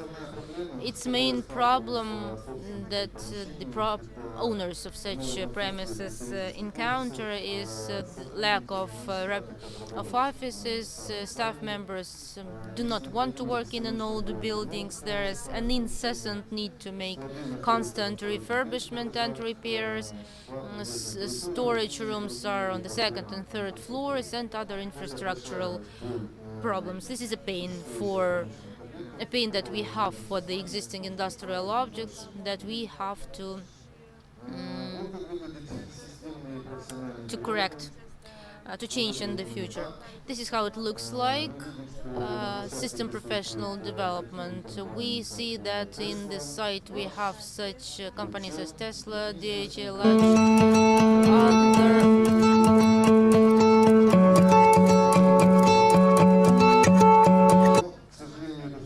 Unfortunately, all this is in Germany.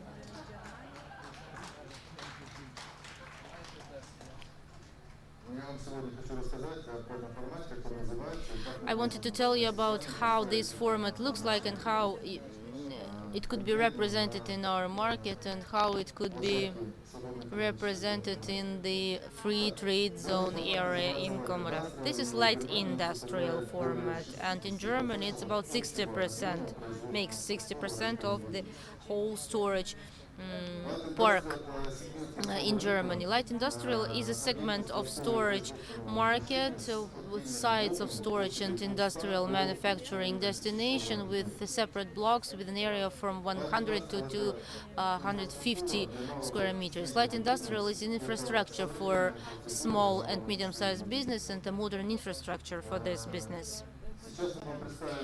Now we are going to present one of our projects in light industrial that was implemented together with my partner Sergei Milze and Las Forexim company for a Georgian client. Asking the moderator to put on a video and I'll tell you about it. As I said, it's in Tbilisi, in Georgia. It's 4 hectares. We managed to place more than 23,000 square meters there. These are industrial and storage facilities. This is street retail that is in the forefront of the main road, first line. And we see small storage facilities that have offices, that also have a small showroom for small and medium-sized business to be able to to present their products. Kindergarten, catering room, a restaurant for the drivers who come to the site to be able to spend their time and to go forward.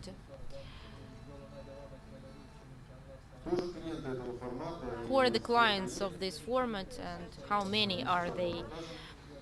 We'll show you. This is practically the whole of small and medium-sized business: online retail, construction company, any kind of products, packaging, chemical cleaning, auto services, automobile services, and other representatives of small and medium-sized business.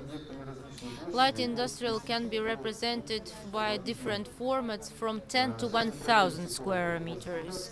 And now a small classification of that. First is self-storage, blocks from 1 to 100 square meters, which is very popular in the American market. Sites format mini. This is from 100 to 300 square meters for small and medium-sized enterprises. A very flexible format with correct, right proportions of storage and office areas, which is very convenient for the development of a company. This is how it looks. There is an opportunity to join these areas. Up to 3,000 square meters, MIDI. 300 to 1,000 square meters. These are small manufacturing companies with a full industrial productions cycle with different kinds of areas for presentation and showrooms and so on, with the possibility of joining and uniting different formats on one area. The formats, maxi format, which will be represented in the Comrat free trade zone. In short, about drivers and trends of this format, this is an actively developing segment of retail, which in the pandemic showed its activity. Network retail, which also requires storage facilities, and in the suburban areas, and small and medium-sized business, which is ready to place its manufacturing processes and offices in these areas to create jobs and to offer jobs to professionals in the needed respective areas. Free trade zone Comrat, industrial city. This is how we called our future project. We presented to your attention and the concept of the construction of the first multi-sanctional industrial park, industrial city in the free trade zone Comrat, with an area of more than 1,500 square meters. In this year, we plan to work 5 to 6 years in different shifts on 11 hectares. This will be in light industrial format from 1,000 to 5,000 square meters, with a large number of parking lots and large-scale storage facilities and big transport, with the possibility of uniting areas and increasing the area to the residents of the park. The industrial park will present facilities of European format and standard for different areas, including the adjacent areas that will always be also be used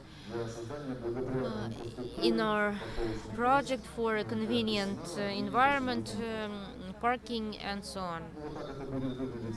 This is how it is going to look, visual representation, and I hope that it will be of interest to local companies and will get good recommendations from the existing companies who are already residents of the free trade zone. And to finalize, I would like to say that it will be a great pleasure for us to cooperate with our partners who will be able to change the industrial sector of the Republic of Moldova and bring it to international standards and the requirements of the development of our economy.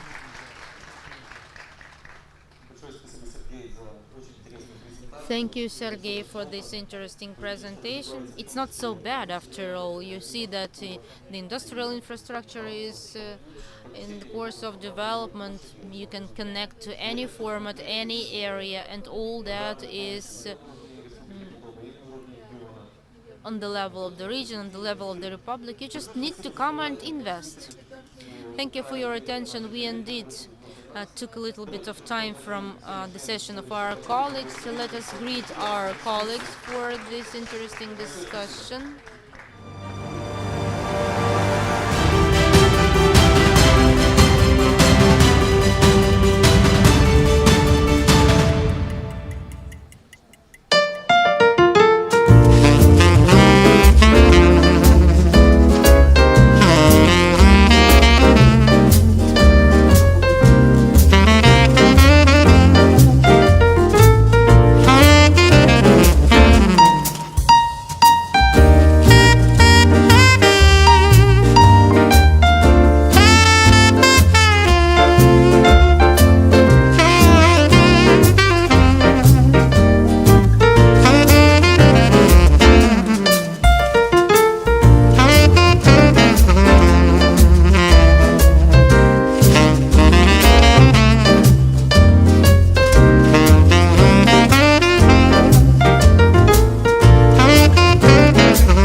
guests and participants of the forum. Join us now for Section 3, IT Development in ATU Gagauzia. Please welcome on stage the moderator of this session, Anna Kiritsa, Director of Strategic Projects, Moldovan Association of ICT Companies.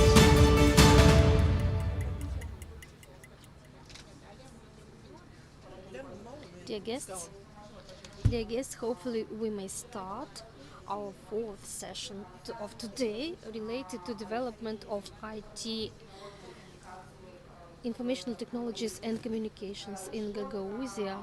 Annually, Invest Gagauzia includes a session at which guest speakers and share different success stories in order to help somehow Gagauzia to move forward in the sphere of IT technologies. Today I want to invite all speakers. Today together with us will be Ayrat Khairulin, Minister of Digital Development of Public Administration, Informational Technologies and Communications of the Republic of Tatarstan. Let us welcome him. Ayrat, sorry, probably I did not pronounce your name right. Natalia Donsu, Moldova IT Park Administrator. The biggest community, and Natalia is going to tell us about this IT community in Moldova. Natalia Kozhukar, Director of the Agency for Attracting Investments and Export Promotion, ATU Gagauzia.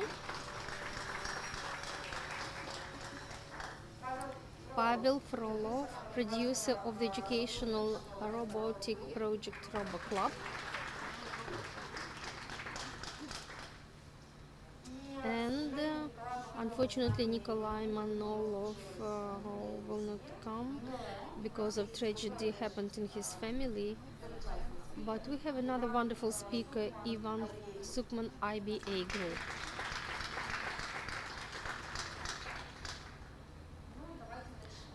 So let us start. Ayrat, I think that a lot of people know about Russia, but not so many probably know about Tatarstan. But please correct if I'm wrong. I've read that 70% of agricultural sector is in Tatarstan. But you are Minister of IT Tatarstan. You have an Innopolis which in 2012 or 13 became a reality from myth. And from a small town, it happened to grow to the highest technological city, according to some resources, the most developed IT city in Russia. So please share your experience. How did you manage to reach such level, and what we may learn from you in order to access the same level? Thank you. First of all, let me greet on behalf of the President of our Republic, our brotherly people of Gagauzia, and wish you productive work at Forum. And I'm sure that two brotherly people of Tatarstan and Gagauzia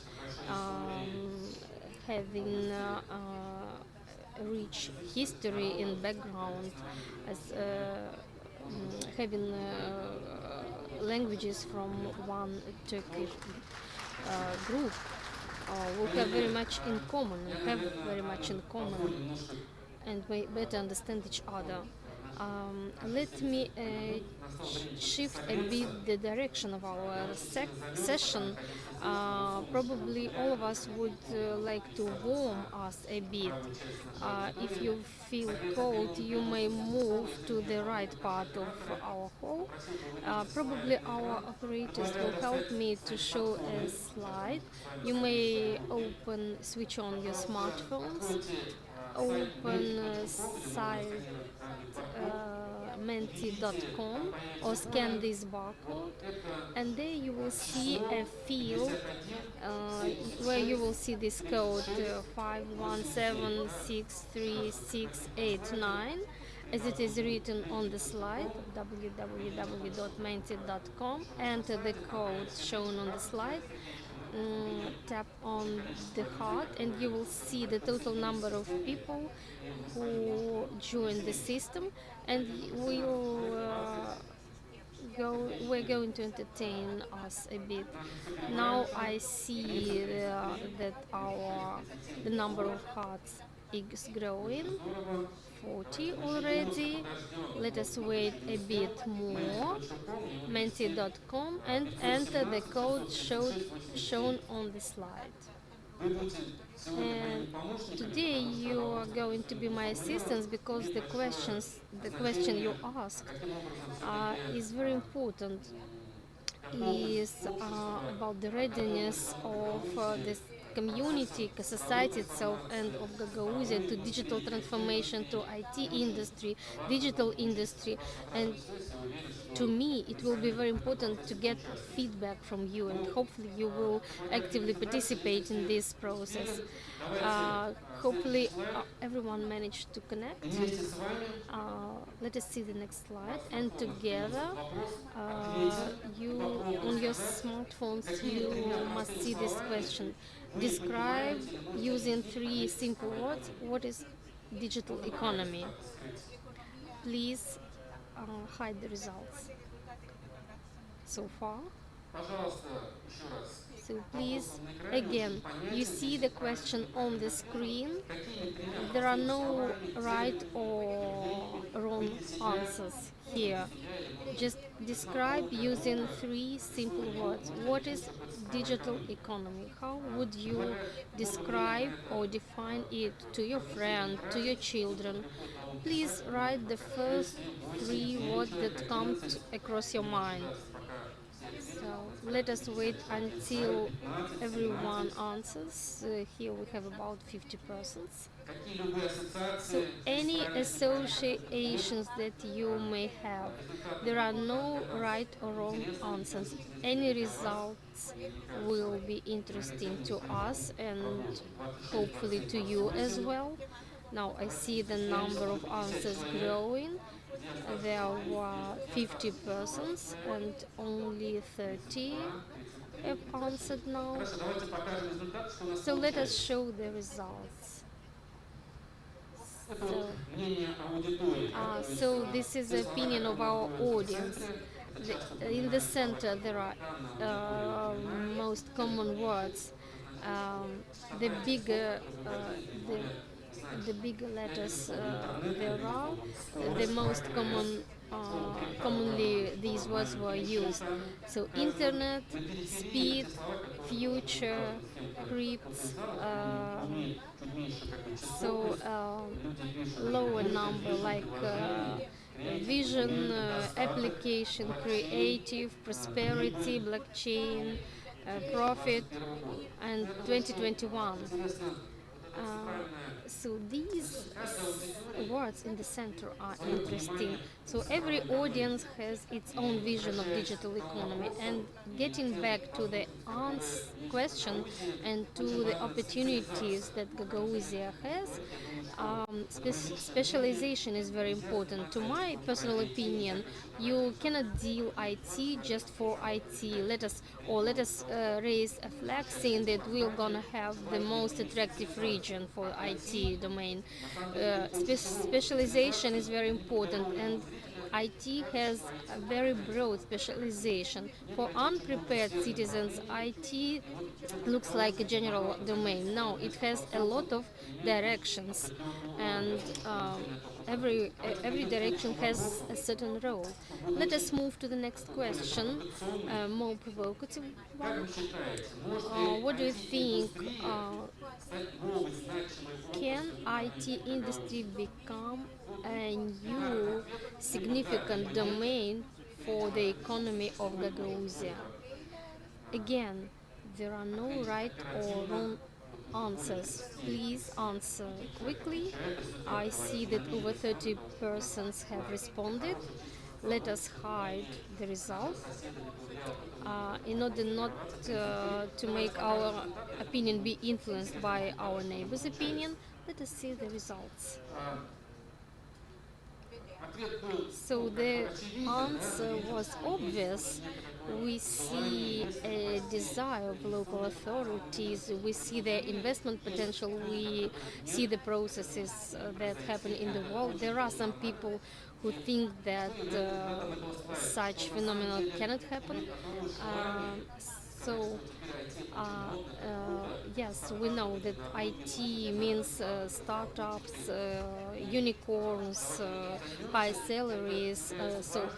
Let us deal with IT. This element is important, but it is not enough. There are a lot of philosophy and rules of this market which should be understood and catched. If Gagauzia has desire and tendency and aspiration to mainstream such processes and become, hopefully, neighboring regions show good example to you and good background to understand what could be your competitive benefits in order to form this domain, IT domain. Let us try to answer these questions. So what are the preconditions of Gagauzia to become an attractive region for IT development? Again, there you may have three versions of answer, which I would ask you to think about. What are already existing factors and preconditions giving certainty to think that IT industry, which was formed in Tatarstan from zero, for example, from scratch, may also become advantages for IT industry in your region, let alone that 70% of your economy is agriculture. Think thoroughly. This is a difficult question, but let us not make it more difficult. You may enter one, two, or three versions of your answer. We see that you answer quite slow. Of course, this is a difficult question. Let us see what we got now. So, in the center, there is a wish, the most often mentioned answer: internet, education, tech world, youth, people, education again, investments, openness. Yes, I think that first of all, these are people, but 150,000 persons, inhabitants of Gagauzia, this is a small region. I was a mayor of Almatyevsk, a city inhabited by 200,000 persons. It is important the critical mass of people and the critical mass of people dealing and knowing this industry. And it is important to understand that we should start not from institution but from school. To me, an important example is when in Almatyevsk, a city, a fourth city in Tatarstan, so to say, oil capital of Tatarstan, when every school pupil dreamt to be oil supplier or researcher, you know that we had a war of machines. You know that the winner during the Second World War, the winner would become the person or the army which had oil, which had fuel. And you know that oil from Tatarstan supplied oil and fuel to the whole Soviet Union. There were no IT park or high-level education, but and we always wished to build a good business center, a city with a lot of nice concrete and glass offices and buildings. But we started from realizing the project called School Online Technopark. You may find it googling. Without having any spaces, we started to educate, first of all, school pupils, to educate them technological entrepreneurship. We started from simple things, explaining that in order to become a successful IT entrepreneur, you need three things: internet, notebook, preferably a chair, electricity, and of course, intellect. You don't have to have a license to research oil. You don't have to be public functioner or have good relationships with public functionaries. Just having these three factors, you may create businesses that exist around us. Like a company created by two people from Belarus, which became a good example when Facebook bought this company, paying a lot of billions of dollars for their solution. So we try to explain to them simply that their future is in their hands, and this gives them equal opportunities for development. There were school pupils which did not understand what programming is, and in half a year there appeared applications which I, as a mayor, could download. Applications like teaching Tatar language, explaining how to pass successful examinations and so on. And be sure that there are the same school boys and girls in Gagauzia here. You may even don't know them, which are able to develop such applications using their smart mind. We are ready to share our educational projects, our methodological documentation. For example, in Kazan we have an informational technologies college using the documentation of which all colleges of Russian Federation teach IT disciplines. Colleges and secondary professional education may also be able to prepare such IT personnel. Let us see the next question. What is necessary to be created in a broader sense of the word in order to attract IT companies from other countries or regions to Gagauzia? Talking about internal potential is one thing. We understand that having not so many inhabitants, in order to form IT industry, you have to create certain conditions allowing big companies to open their centers, development centers, outsourcing centers. So what should happen here in Gagauzia, to your mind? Again, you have here three versions of answer in order to make your region attractive for creating and opening such offices.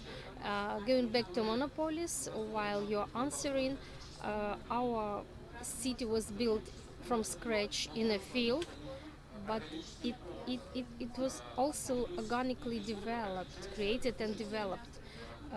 While you're answering, I will tell you about it. In 2005 or 6, our Prime Minister, Mr. Melikhanov, and let me remind you that there were no Facebook, TikTok, iPhones in 2005 or 6. IT was perceived skeptically. It was not in trend, so to say, at that time. But at that time, our Prime Minister started from trying to raise the effectiveness of public apparatus, his functionaries' work, using IT. So Tatarstan launched the project of electronic document flow, electronic government, and the principal political sponsor and ideologist was our Prime Minister himself. And the document flow, which is our reality now, we use no paper. For example, I staying in Gagauzia, being in Gagauzia, having my iPad, after the forum will open my documents and sign them using my digital signature. So everything was created in 2007 or 8. This application is used by Moscow region, by 10 regions of Russia. So we started to export such solutions: electronic education, electronic public services, medicine, public relations. So in Tatarstan, IT started from forming in organic mode a public order. We started to digitalize ourselves in order to become more effective. We wanted to become attractive investment region in order not to lose letters or documents from our investors, in order to allow to approve the construction required by our requests required by our investors, in order not to lose time because of bureaucracy. In 2009, we had built the first in Russian Federation IT park. The second one appeared in Naberezhnye Chelny, then the city of Monopolis, and using the step-by-step approach, we developed this industry. You cannot copy our way, but you at least may avoid some mistakes that we made. So let us see the results. It's very interesting to see how you respond to these challenges. So what is necessary to create? Of course, conditions. It would be better to understand which ones. IT park, staff, trainings, education, zero tax. We're going to touch upon it later. Living conditions, quality of internet, infrastructure, authorities' desire. Absolutely right. Let me not repeat the issue concerning staff. This is probably the most important instrument. Without personnel, without staff, there will be no industry. It sounds obviously, but there is a deep sense in it. Let me explain why. In order to deal with IT business, your guys have just to buy a ticket to plane and go away and create this business in other country. In order to develop agriculture, it would be more difficult. You should buy or hire a plot of land, and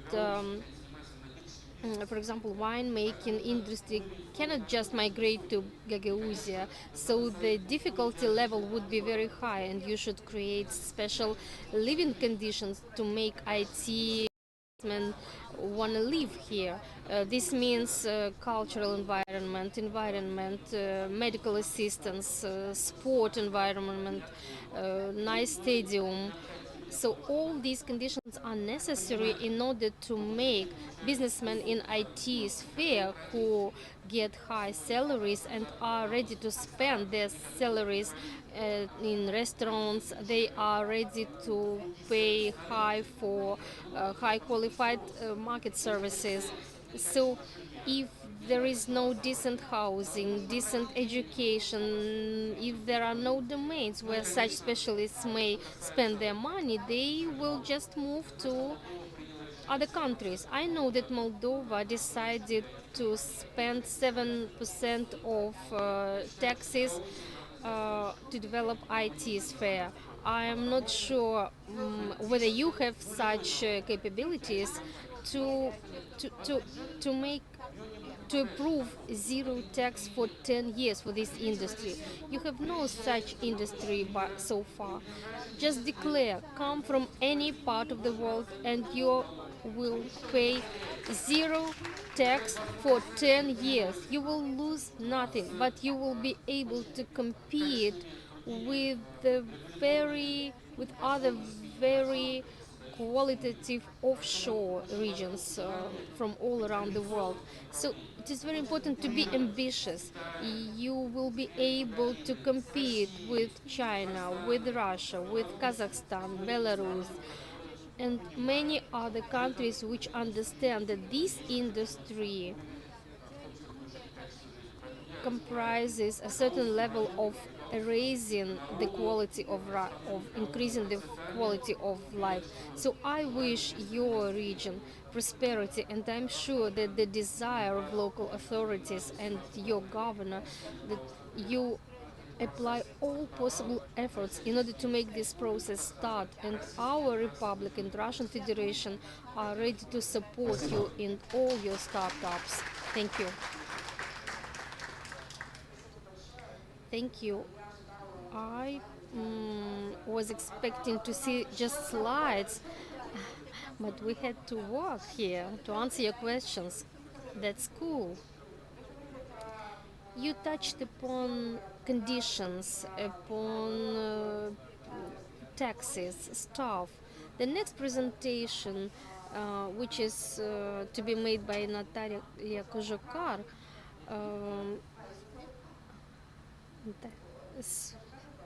sorry, who is going to be next? Natalia Donzo. Let us talk about taxes. Sorry, Natalia. So 7%, but you say that we should put 0%. 5 years ago, we had no precedents for this in Moldova. 7% is quite cool. And today we had, in Tatarstan, tax makes 1%. 1% for small and medium companies. For bigger companies,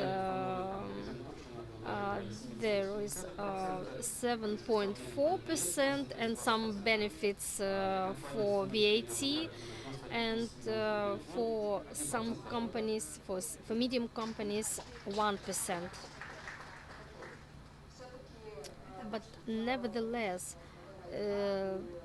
what our government made with the law on IT parks, they set only one tax and that's all. So today, this is the biggest community in Moldova, and Natalia Donsu, who is administrator of Moldova IT Park, is going to tell us what are the achievements of IT Park and their future plans, where Gagauzia may also get some benefits, because there are also some Gagauzian companies, residents of IT Park. Natalia?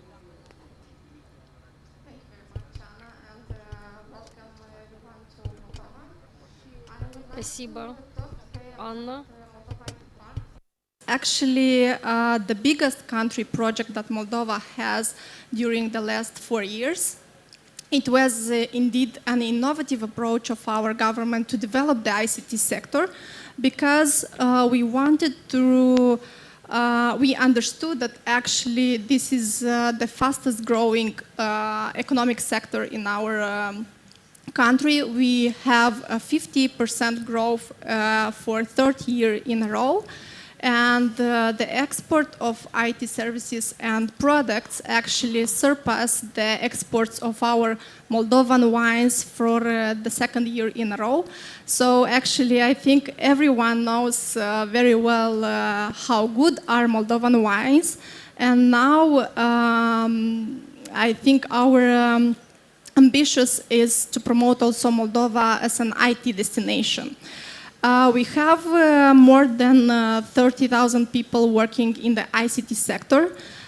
It is indeed a sector in which the level of mobility is very high, because as my colleague previously said, you need internet, intellect, and a computer to produce IT products and services.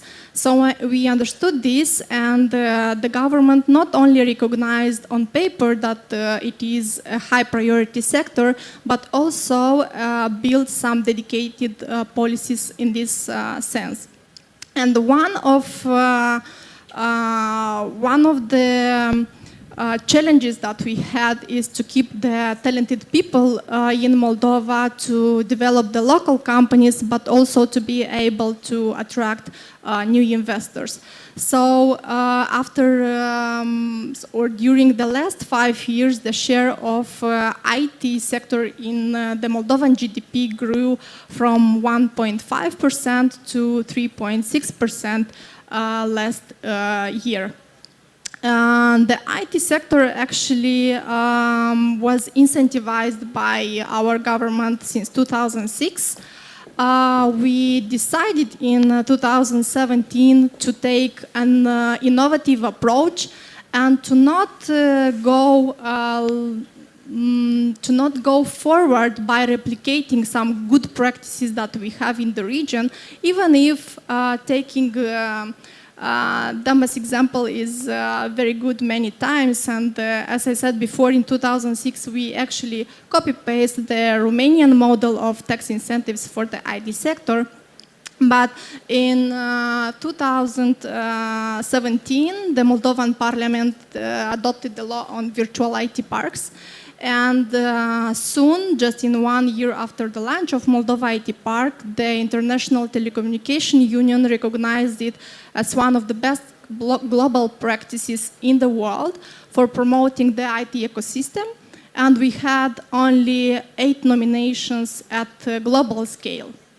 So what's actually so unique about Moldova IT Park?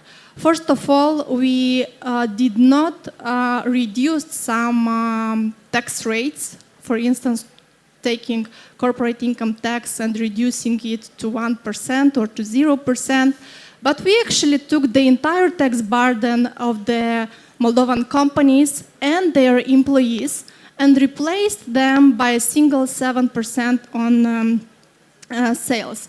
This not only reduced a lot the tax burden of the companies, allowing them to invest these savings in their further business development, but also in their people, but also simplified a lot their tax compliance, because we understand very well that when you don't have to pay or to calculate 7 different taxes but only one, this keeps your mind focused on your business.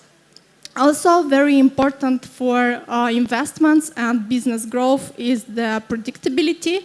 And in this sense, we have a state guarantee that was extended until the end of 2025. So almost 5 years still ahead. The state guarantee provides that no matter what happens in the standard tax regime in Moldova, we will still apply this 7% for the residents of the IT park. Another innovative and unique element is the fact that the park is virtual, so you can be a resident of Moldova IT Park and carry out activity anywhere in Moldova, meaning in Chisinau, Balți, or Comrat. You don't need to be in a specific building. This gives freedom to the IT companies to operate wherever they want and is okay for them. Another incentive that our residents enjoy is the IT Visa program. It's a program that allows the resident companies to invite foreigners to work in Moldova, and they can get within less than 1 month a work permit for IT specialists for 2 years or for 4 years for IT managers. Practically speaking, it means that you will not have to go to the immigration authorities every year, but you go once and you pass these formalities for several years ahead. As I said, the single tax replaces or incorporates also the employees' taxes, which mean that no withholdings will be made from their salary. They will receive their entire gross salary. But also, they will not be liable to declare and also to pay any additional income tax to the state budget. In the same time, these employees will enjoy full state health insurance and limited social security benefits. For the company, besides the tax burden, as I said before, it is a big advantage of running your business in a very simple way, letting you focus on what is really important for your company development. A short story about Moldova IT Park, which was created by the Moldovan government in 2018. It was created for 10 years. And by the end of the first year, we had more than 300 resident companies in the park. In the second year, the park was recognized at international level, as I said, and it grew to more than 500 companies employing almost 10,000 people. Last year, we ended with more than 650 residents, and it was the year when Chisinau was recognized as the emerging city of the year in CEE for IT development. So these international and regional recognitions actually demonstrate that it is not only what we say about ourselves, but also how we are appreciated objectively from a side. Today, Moldova IT Park caters more than 850 companies. 20% of them are companies with foreign capital. The most of the investors come from the US, but also from the EU countries like Romania, Italy, Germany, France, and the UK. These companies employ more than 13,000 people, and I think almost half of our residents are newly created companies after the park was launched. So we can see how this innovative public policy of our government stimulated the growth and the creation of new companies. As I said before, we are more than 800 companies. Now we estimate to reach 1,000 companies by the end of the year. For investors and for companies from other sectors, this is a good platform to find business partners for your that you are looking for. In terms of the contribution to the IT sector development, you can see here how the park grew in terms of sales volume, and every year since the park creation, the sales that were actually generated by the resident companies exceeded at least by 20-25% their forecast. In this year, we estimate to reach 6.5 billion Moldovan leis, which will be more than 3 times compared to the first year. If we refer to the competitiveness of the Moldovan IT sector, it is very important to mention that 80% of the IT services and products are going on international markets. This actually shows that we are truly competitive, not only in terms of costs, but also in terms of quality of the services that we provide. And we do not promote Moldova as a low-cost destination. We promote Moldova as a destination with a very good ratio in terms of quality versus related costs. 85% of the country's export of IT services are generated by Moldova IT Park residents, which in the last year had more than 1 billion lei, exceeding their export compared to the previous year.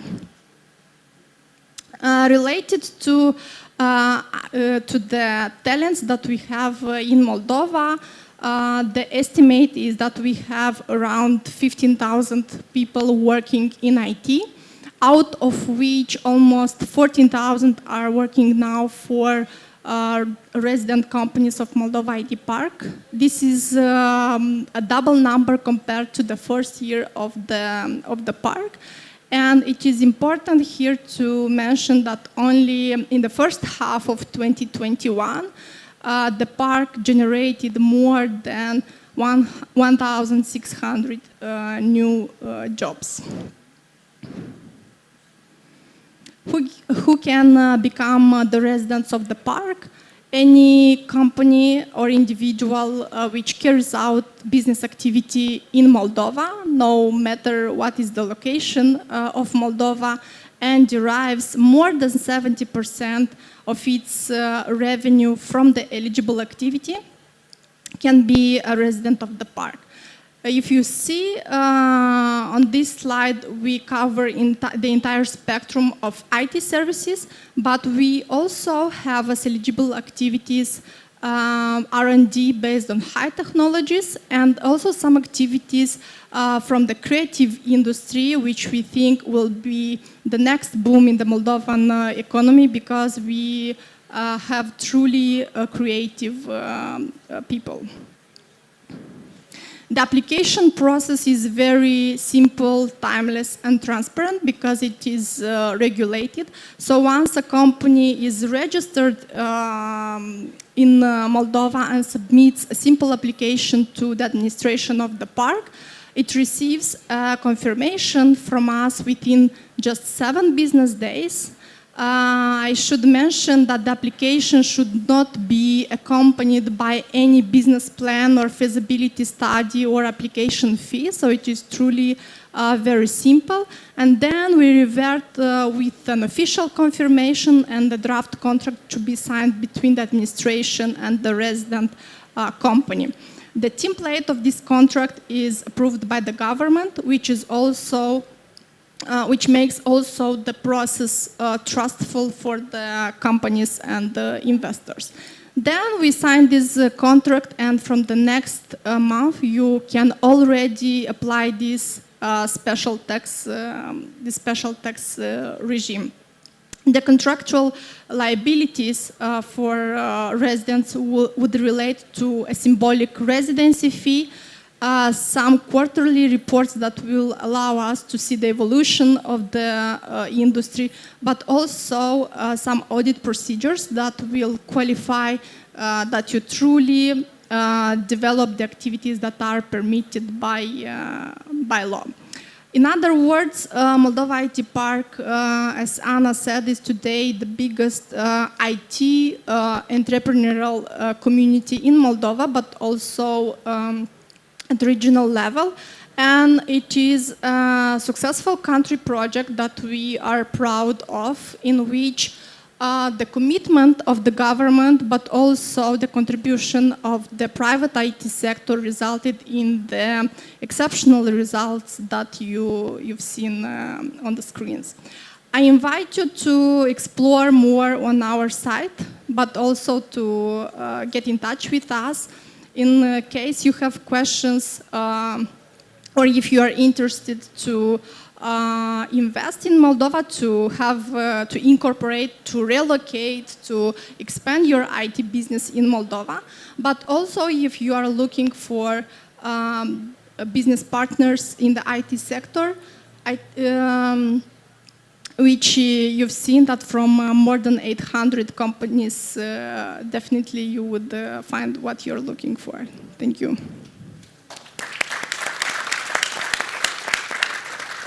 Natalia, thank you for this very in-depth and comprehensive presentation.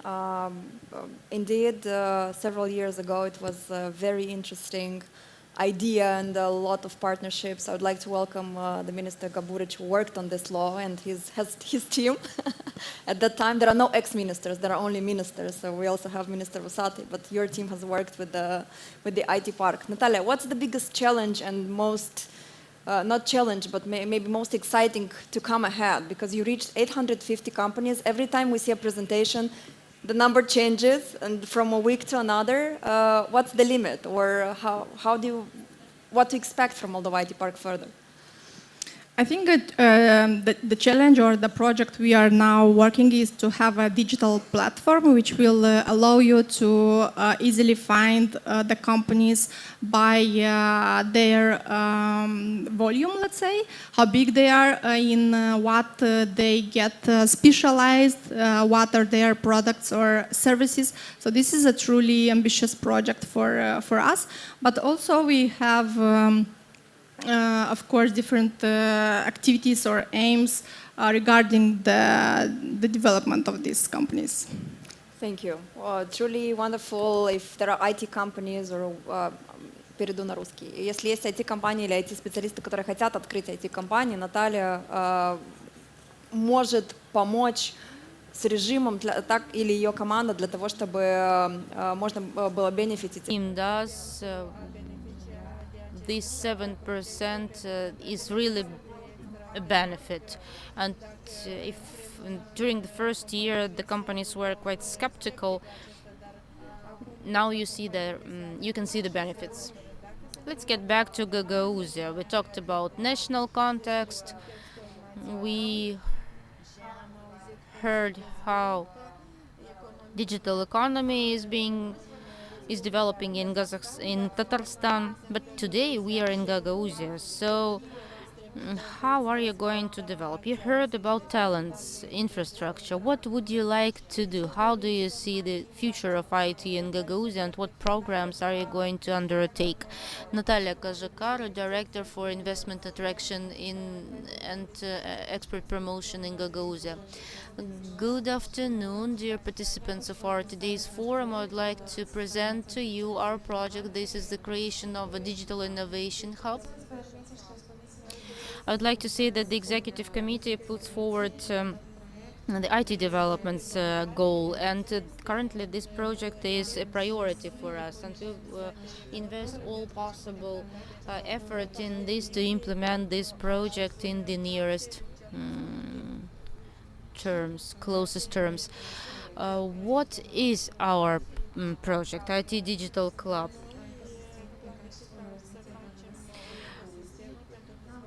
For quality development of this sector in Gagauzia, we need to provide opportunity of choice to our young people. So we have this objective of creating a platform for requalification and reorientation in the IT sector. For us, it's important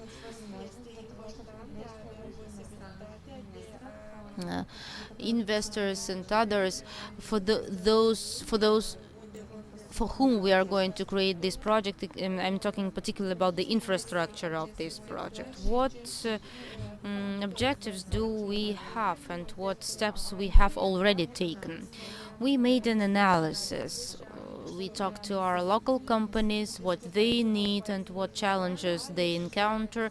Currently, we have the following objectives in front of ourselves. This is preparing qualified staff for IT companies, and we need to create attractive conditions for the development of this sector here, and for foreign investments to look at Gagauzia as a forum for attracting investments. It is important for us to ensure self-employment among young people. This is about students of the Comrat State University and technical colleges.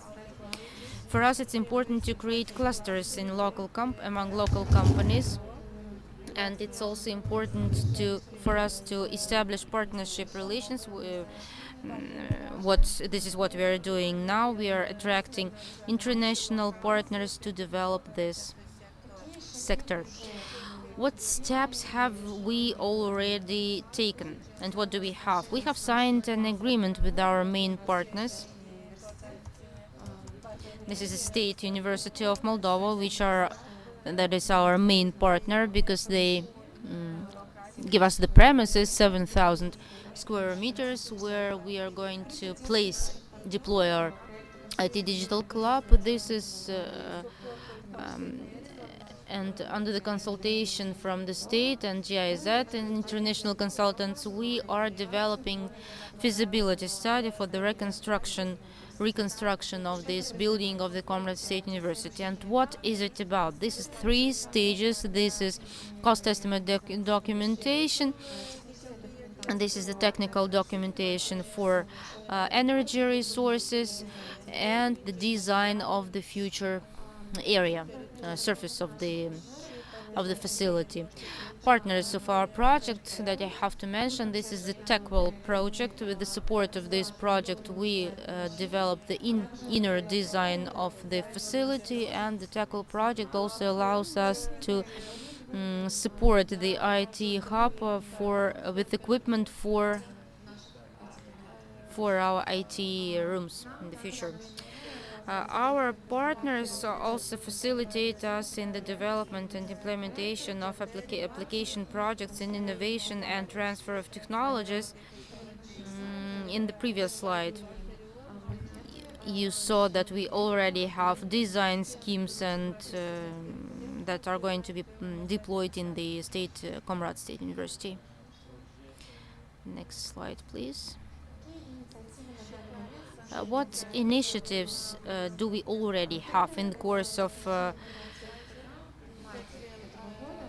implementation? TechWell launched its project March this year. We signed a memorandum between the executive committee and the TechWell project in the implementation of this project, meaning that the TechWell project has been launched at each school. We have advanced experience center in the IT area to bridge the gaps in the area with the help and based on the educational processes to give the young people the necessary skills for the development of new ideas and technologies. TechWell Academy is another component of the project that is being implemented in Gagauzia, which is aimed at piloting such courses as Microsoft Office, management of projects, cybersecurity, basis of IT, and basis of programming. Results of the previous forum, Universe Gagauzia 2020, in Comrat, we established an IT STEP Academy, helping both adults and children and giving them the opportunity to obtain programming abilities, necessary skills, software programs, graphics, design, networks, and cybersecurity. Currently, this company is developing, and they have more than 190 participants that participate in these courses. What advantages do we see if we develop this area? There will be more jobs created with higher value added. We understand that the minimum IT salaries are of the highest ones, and up to 30,000, minimum 16,000. And we are going to develop the IT sector infrastructure, development of IT skills, development among the society through our training programs. We want to preserve and to keep young talents in the region and to give them all the necessary conditions to be trained for the specialties that they need. The most important thing, we want to bridge this gap between the capital and the region. TechWell, by promoting its projects this year, they started in Gagauzia, and next year we're planning that they're going to be develop in our region. What advantages for our company that we identified? This is cost-efficient resource, human resource. This is qualified professionals which through our project will be brought up in the region. This is a small competition in the market, because now we do not have a big number of IT companies, but through this project we are planning to incentivize young people to become a part of the IT hub. Through the IT Hub project, we also plan to involve IT stakeholders. These are IT companies that will cooperate with our local companies and that will subcontract local companies, develop their own projects and promote services and products internationally. This is in short about our IT Digital Hub project. If possible, I'll just add one small thing. We basically share what the Minister of IT Development of Tatarstan shared. You showed about concrete, glass, walls, but what is important, we already started from. It's the 37 schools. This is exactly what, these are notebooks for teachers. This is exactly the digital program for pupils, the 6 courses that are being already taught. We promised it to do on Invest Gagauzia 2020, and this year we implemented it, particularly in the Russian language, which is important. Now, let's continue. Robots. This is another set of educational programs for different audiences. Pavel Frolov, Robo Club, Russia. Please tell us about cases, franchising cases, the ones that you do and how you develop it in the IT sector in the places where you don't we have clickers. The clicker is somewhere there. Got lost. It's not a robot.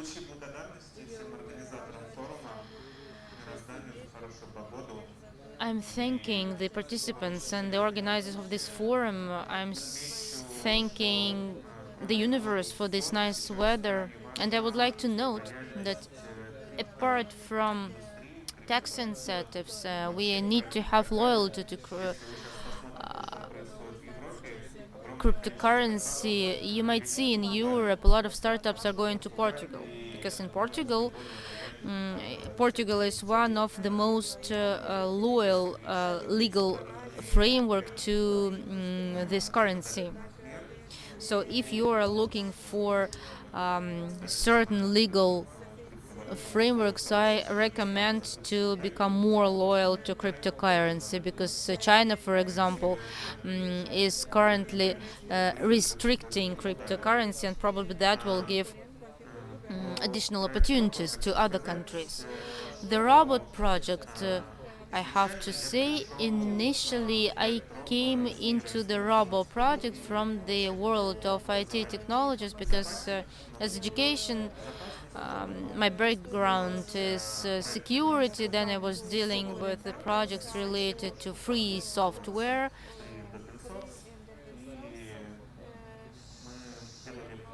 What we were doing is a lot of research for states on how to maximize the intensity of this area through introduction of open source. And what we did when we did it, one of the project was transferring schools to open source technology. And what we found, surprisingly, that programs of technological education that we currently have all over the world and that are being promoted at the level of higher educational institutions, those that prepare staff for the economy of the future, for new industries related to robo machinery, because it's quite understood that in the future this work, monotonous work, is going to be implemented by IT people, by robots, and exactly IT people, software people will be demanded. And now we see that this is an outstanding fraud. And those who are in these programs are not interested to have competitors in their market. So innovators and engineers are not being prepared or trained by any educational program that is sponsored by a big IT company. All these programs are related to the thing that what they do. They are teaching them to push buttons in ready-made programs, or in ready-made working in ready-made programs, and to prepare different hardware blocks, also ready-made. And developing something is they develop an approach in them which is close to like magic, meaning that from abroad you're going to get some hardware unit, and the maximum that you're going to do is to open it and to put some platform software that is necessary for that, and that's it.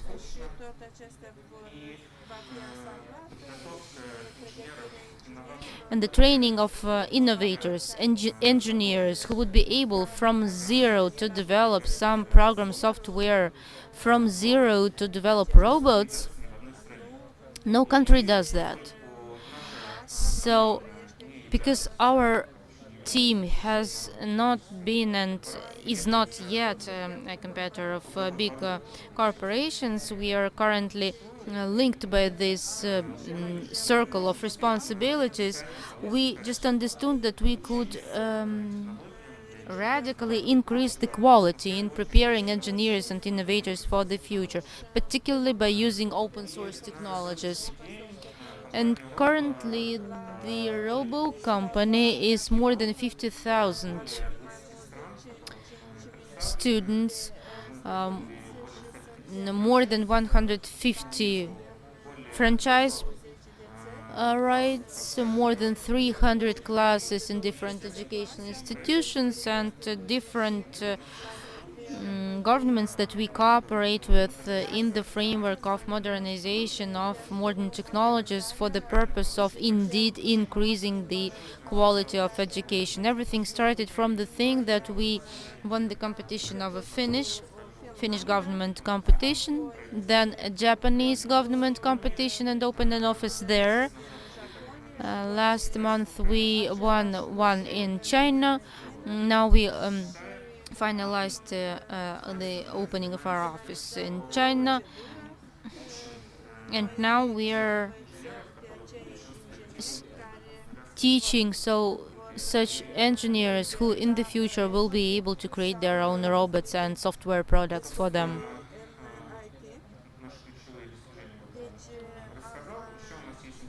This is about our key achievements. We have another interesting project that goes along the European Union project, the Eastern Partnership and Russia a partnership project, and currently we are developing the Industry 4.0 Internet of Things programs at Finnish school, and all that is financed from the EU budget. Another thing to mention is that twice we won in a very high-level competition, Google Rice Awards, Roots in Science and Engineering. At Google for 2 years was financing our development work to understand how to better build international educational project, and they did not even ask anything for that. We fell into under their beneficial program, charitable program, and there were about more than 230 participants, just for you to understand what was the competition. Now we're supporting a competition that will allow to stimulate the creative potential in our students. This is not by mere chance, because it's very difficult to work with children who are already in Minecraft and other video games. It's not a secret that for parents who have this age of children, it's a very big problem getting a child interested, except or a part of something apart except for video games. So these are projects of international level to create such educational programs for children before they get addicted to these video games. So this is creative programming, where more than 16 countries participated. There is a festival for engineers and innovators of the future, which is Innovator Generation. And in Russia we are helping this is a circle movement, a national initiative promoting the National Technological Initiative Olympic competition. We have a product that is intended for educational institutions, and this is a solution that includes equipment, software, and study materials, all the necessary methodological materials for teachers to prepare engineers and innovators in the future. And both the equipment and software is open source, meaning that our software can be disassembled absolutely and fully. You can understand how it works, you can make copies, license allows copying, and then you can invent something else. The same happens with softs. It may be dismounted to scratch, to the last screw, and even operational system is included based on Linux.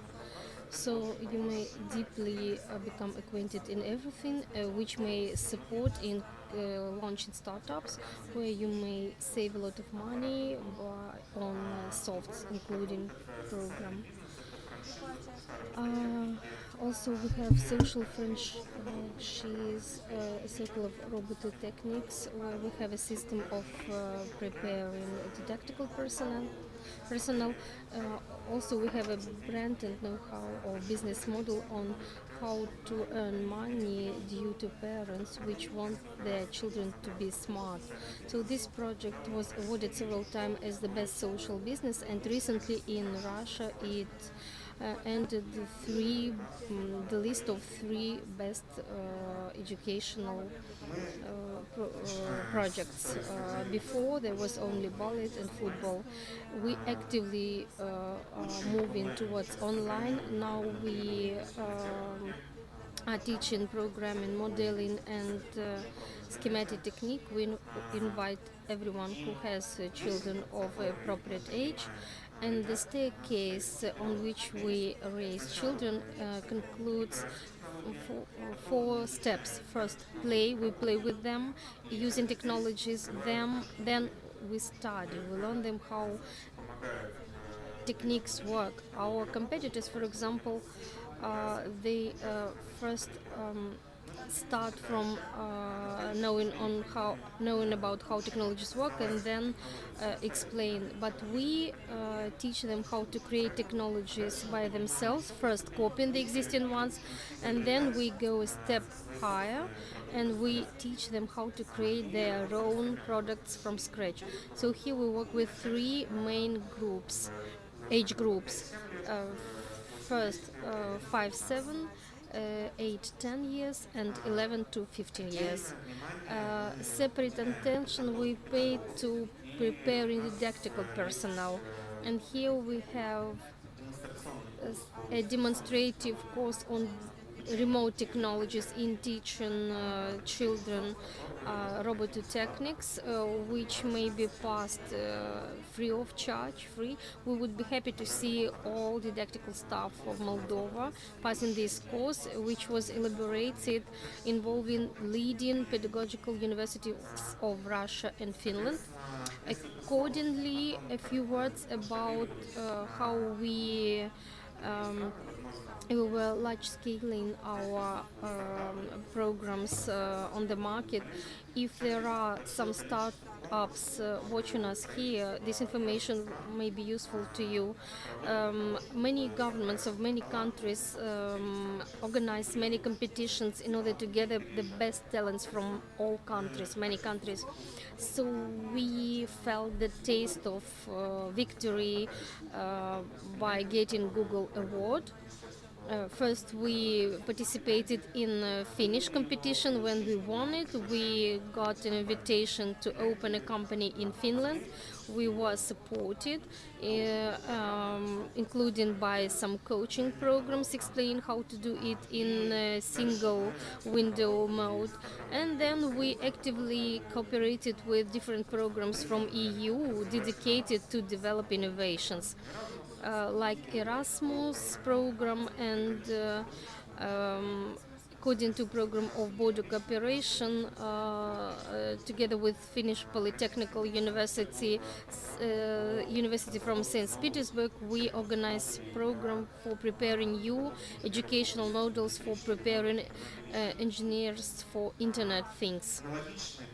And similar project exists in Japan now, where they conduct a regular competition in the city of Fukuoka. The mayor of that city even changed this city name, calling it Fukuoka Startup City, demonstrating the priority of the city to attract the biggest number of startups to Japan, to the city of Fukuoka. So we won this competition in 2019, and we were helped in registering a company there. And The Japanese government declared the subsidiaries issued to Japanese schools in robotizing their classes. So now we've finished the preparation, the process of preparation of providing engineers to such programs, and this project is funded by Japanese government. Besides, we teach their school pupils in Japanese, Russian, and English language. And by the way, a lot of education institutions use our programs within disciplines of English. So they use these thematics, this subject, in teaching English to school pupils who are interested in softs and some soft IT products. So in Japan now we have quite a big team which consists only of Japanese people. It's headed by ex-CEO of Toyota Corporation. In China, we only start. We have 2 team members in China, and hopefully we'll pass the same steps in China because Chinese government demonstrates high interest to such domain. Um, some governments are ready to prepare engineers to deal with outsourcing.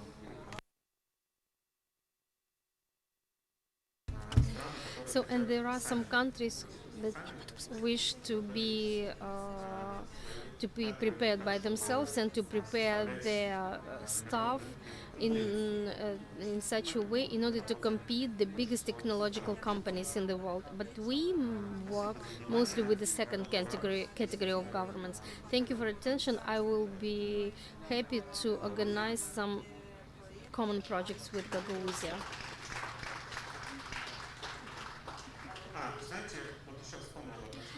Another story. Yesterday we were discussing an interesting case in Germany. Kaiser Germany didn't have any fleet. They had no system for preparing staff, no production infrastructure for producing, for making ships. They had nothing, and they introduced a genius thing. Who knows what thing it was? What it was?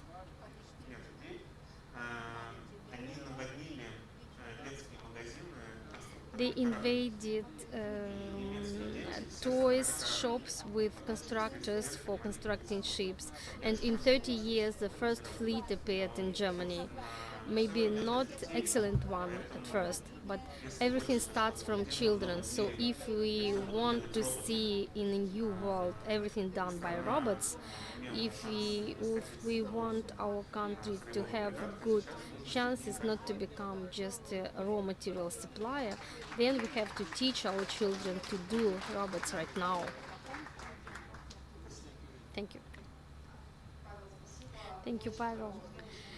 Hopefully next year we'll have already such tradition. What we declare the previous year will be done the next year. So hopefully the next year we'll visit some schools or some other institutions having robotic techniques circles. So the last presentation that we have today, as I said, unfortunately, Nikolai Monolog is unable to be present, but here is present another person who is going to tell us about his company and about the things that could lead such companies as IBM Group to Moldova or even to Gagauzia. Thank you. I had not much time to be prepared in urgent mode, but probably our case would be better become the proof of what was said today, because we've touched upon preconditions, legislation, tax legislation. So our company is a good example of how to use the legislation of different countries, because our company is an international one, and I hopefully I hope just to prove what was said today by my colleagues. So our company works since 1993, and we started as a classical outsourcing software company. Today we work in over 13 countries, and only IT experts working with us, their number makes over 20,000 people. We opened representation in Burgas, Kazakhstan, Poland, and I may support my colleague Anna. Hopefully next year we'll have an office in Moldova, because we consider a location to open a location here in this geographical region. Let me tell you a few words about the trends. We invest a lot in our infrastructure. On this picture you have our cluster we've built just 5 years ago, by the way, due to the program of supporting IT entrepreneurship in Belarus, which provided special conditions for residents on development and on functioning in general. One of our investment objects was our center for data processing, because the trend on the market of software and services is shifting to a SaaS, so-called sphere. Today our colleagues said that in order to connect to this service you need just a notebook or a smartphone, and this is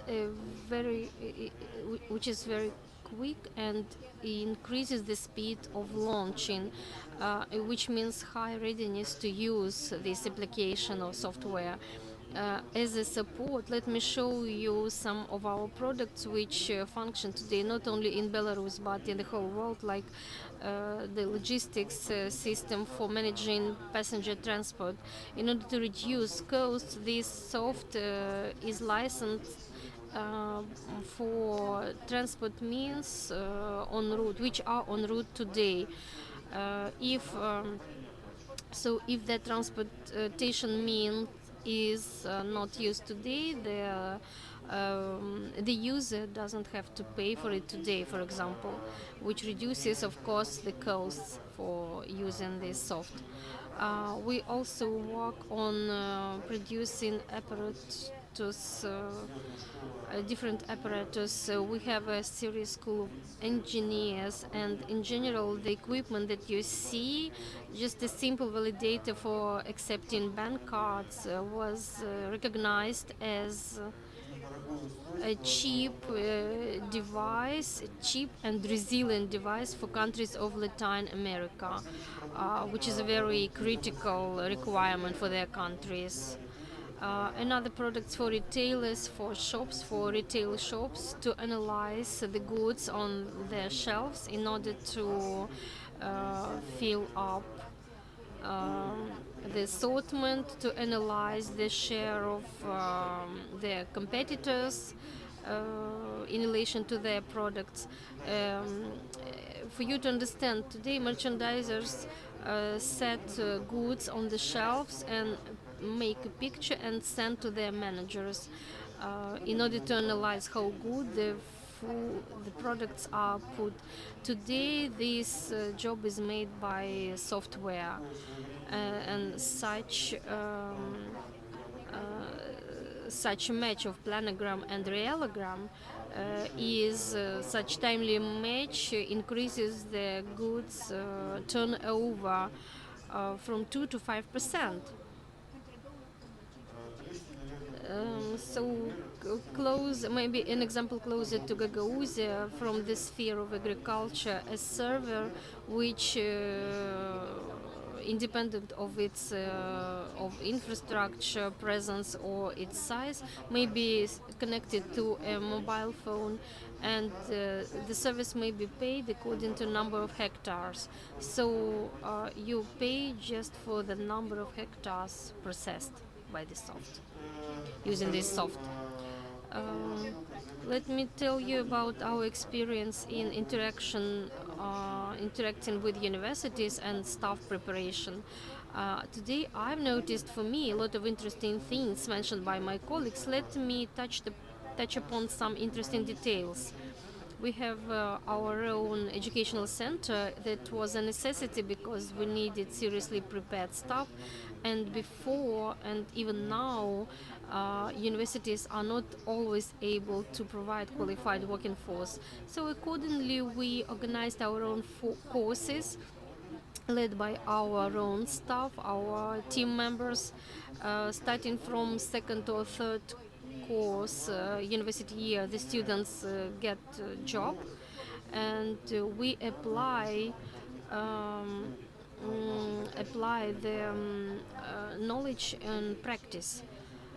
So the new technologies widely discussed today, like artificial intellect and artificial seeing, we create this so-called prototyping platform. For example, gas and oil company, maybe our client, or heating supplier would wish to become a user of such softs, but is not ready to invest much money. So we take this task, we invest our team members' salaries, our infrastructure, and if that case is feasible, our customer gets the confirmation that such task is feasible, sign contract, and orders the company's own product.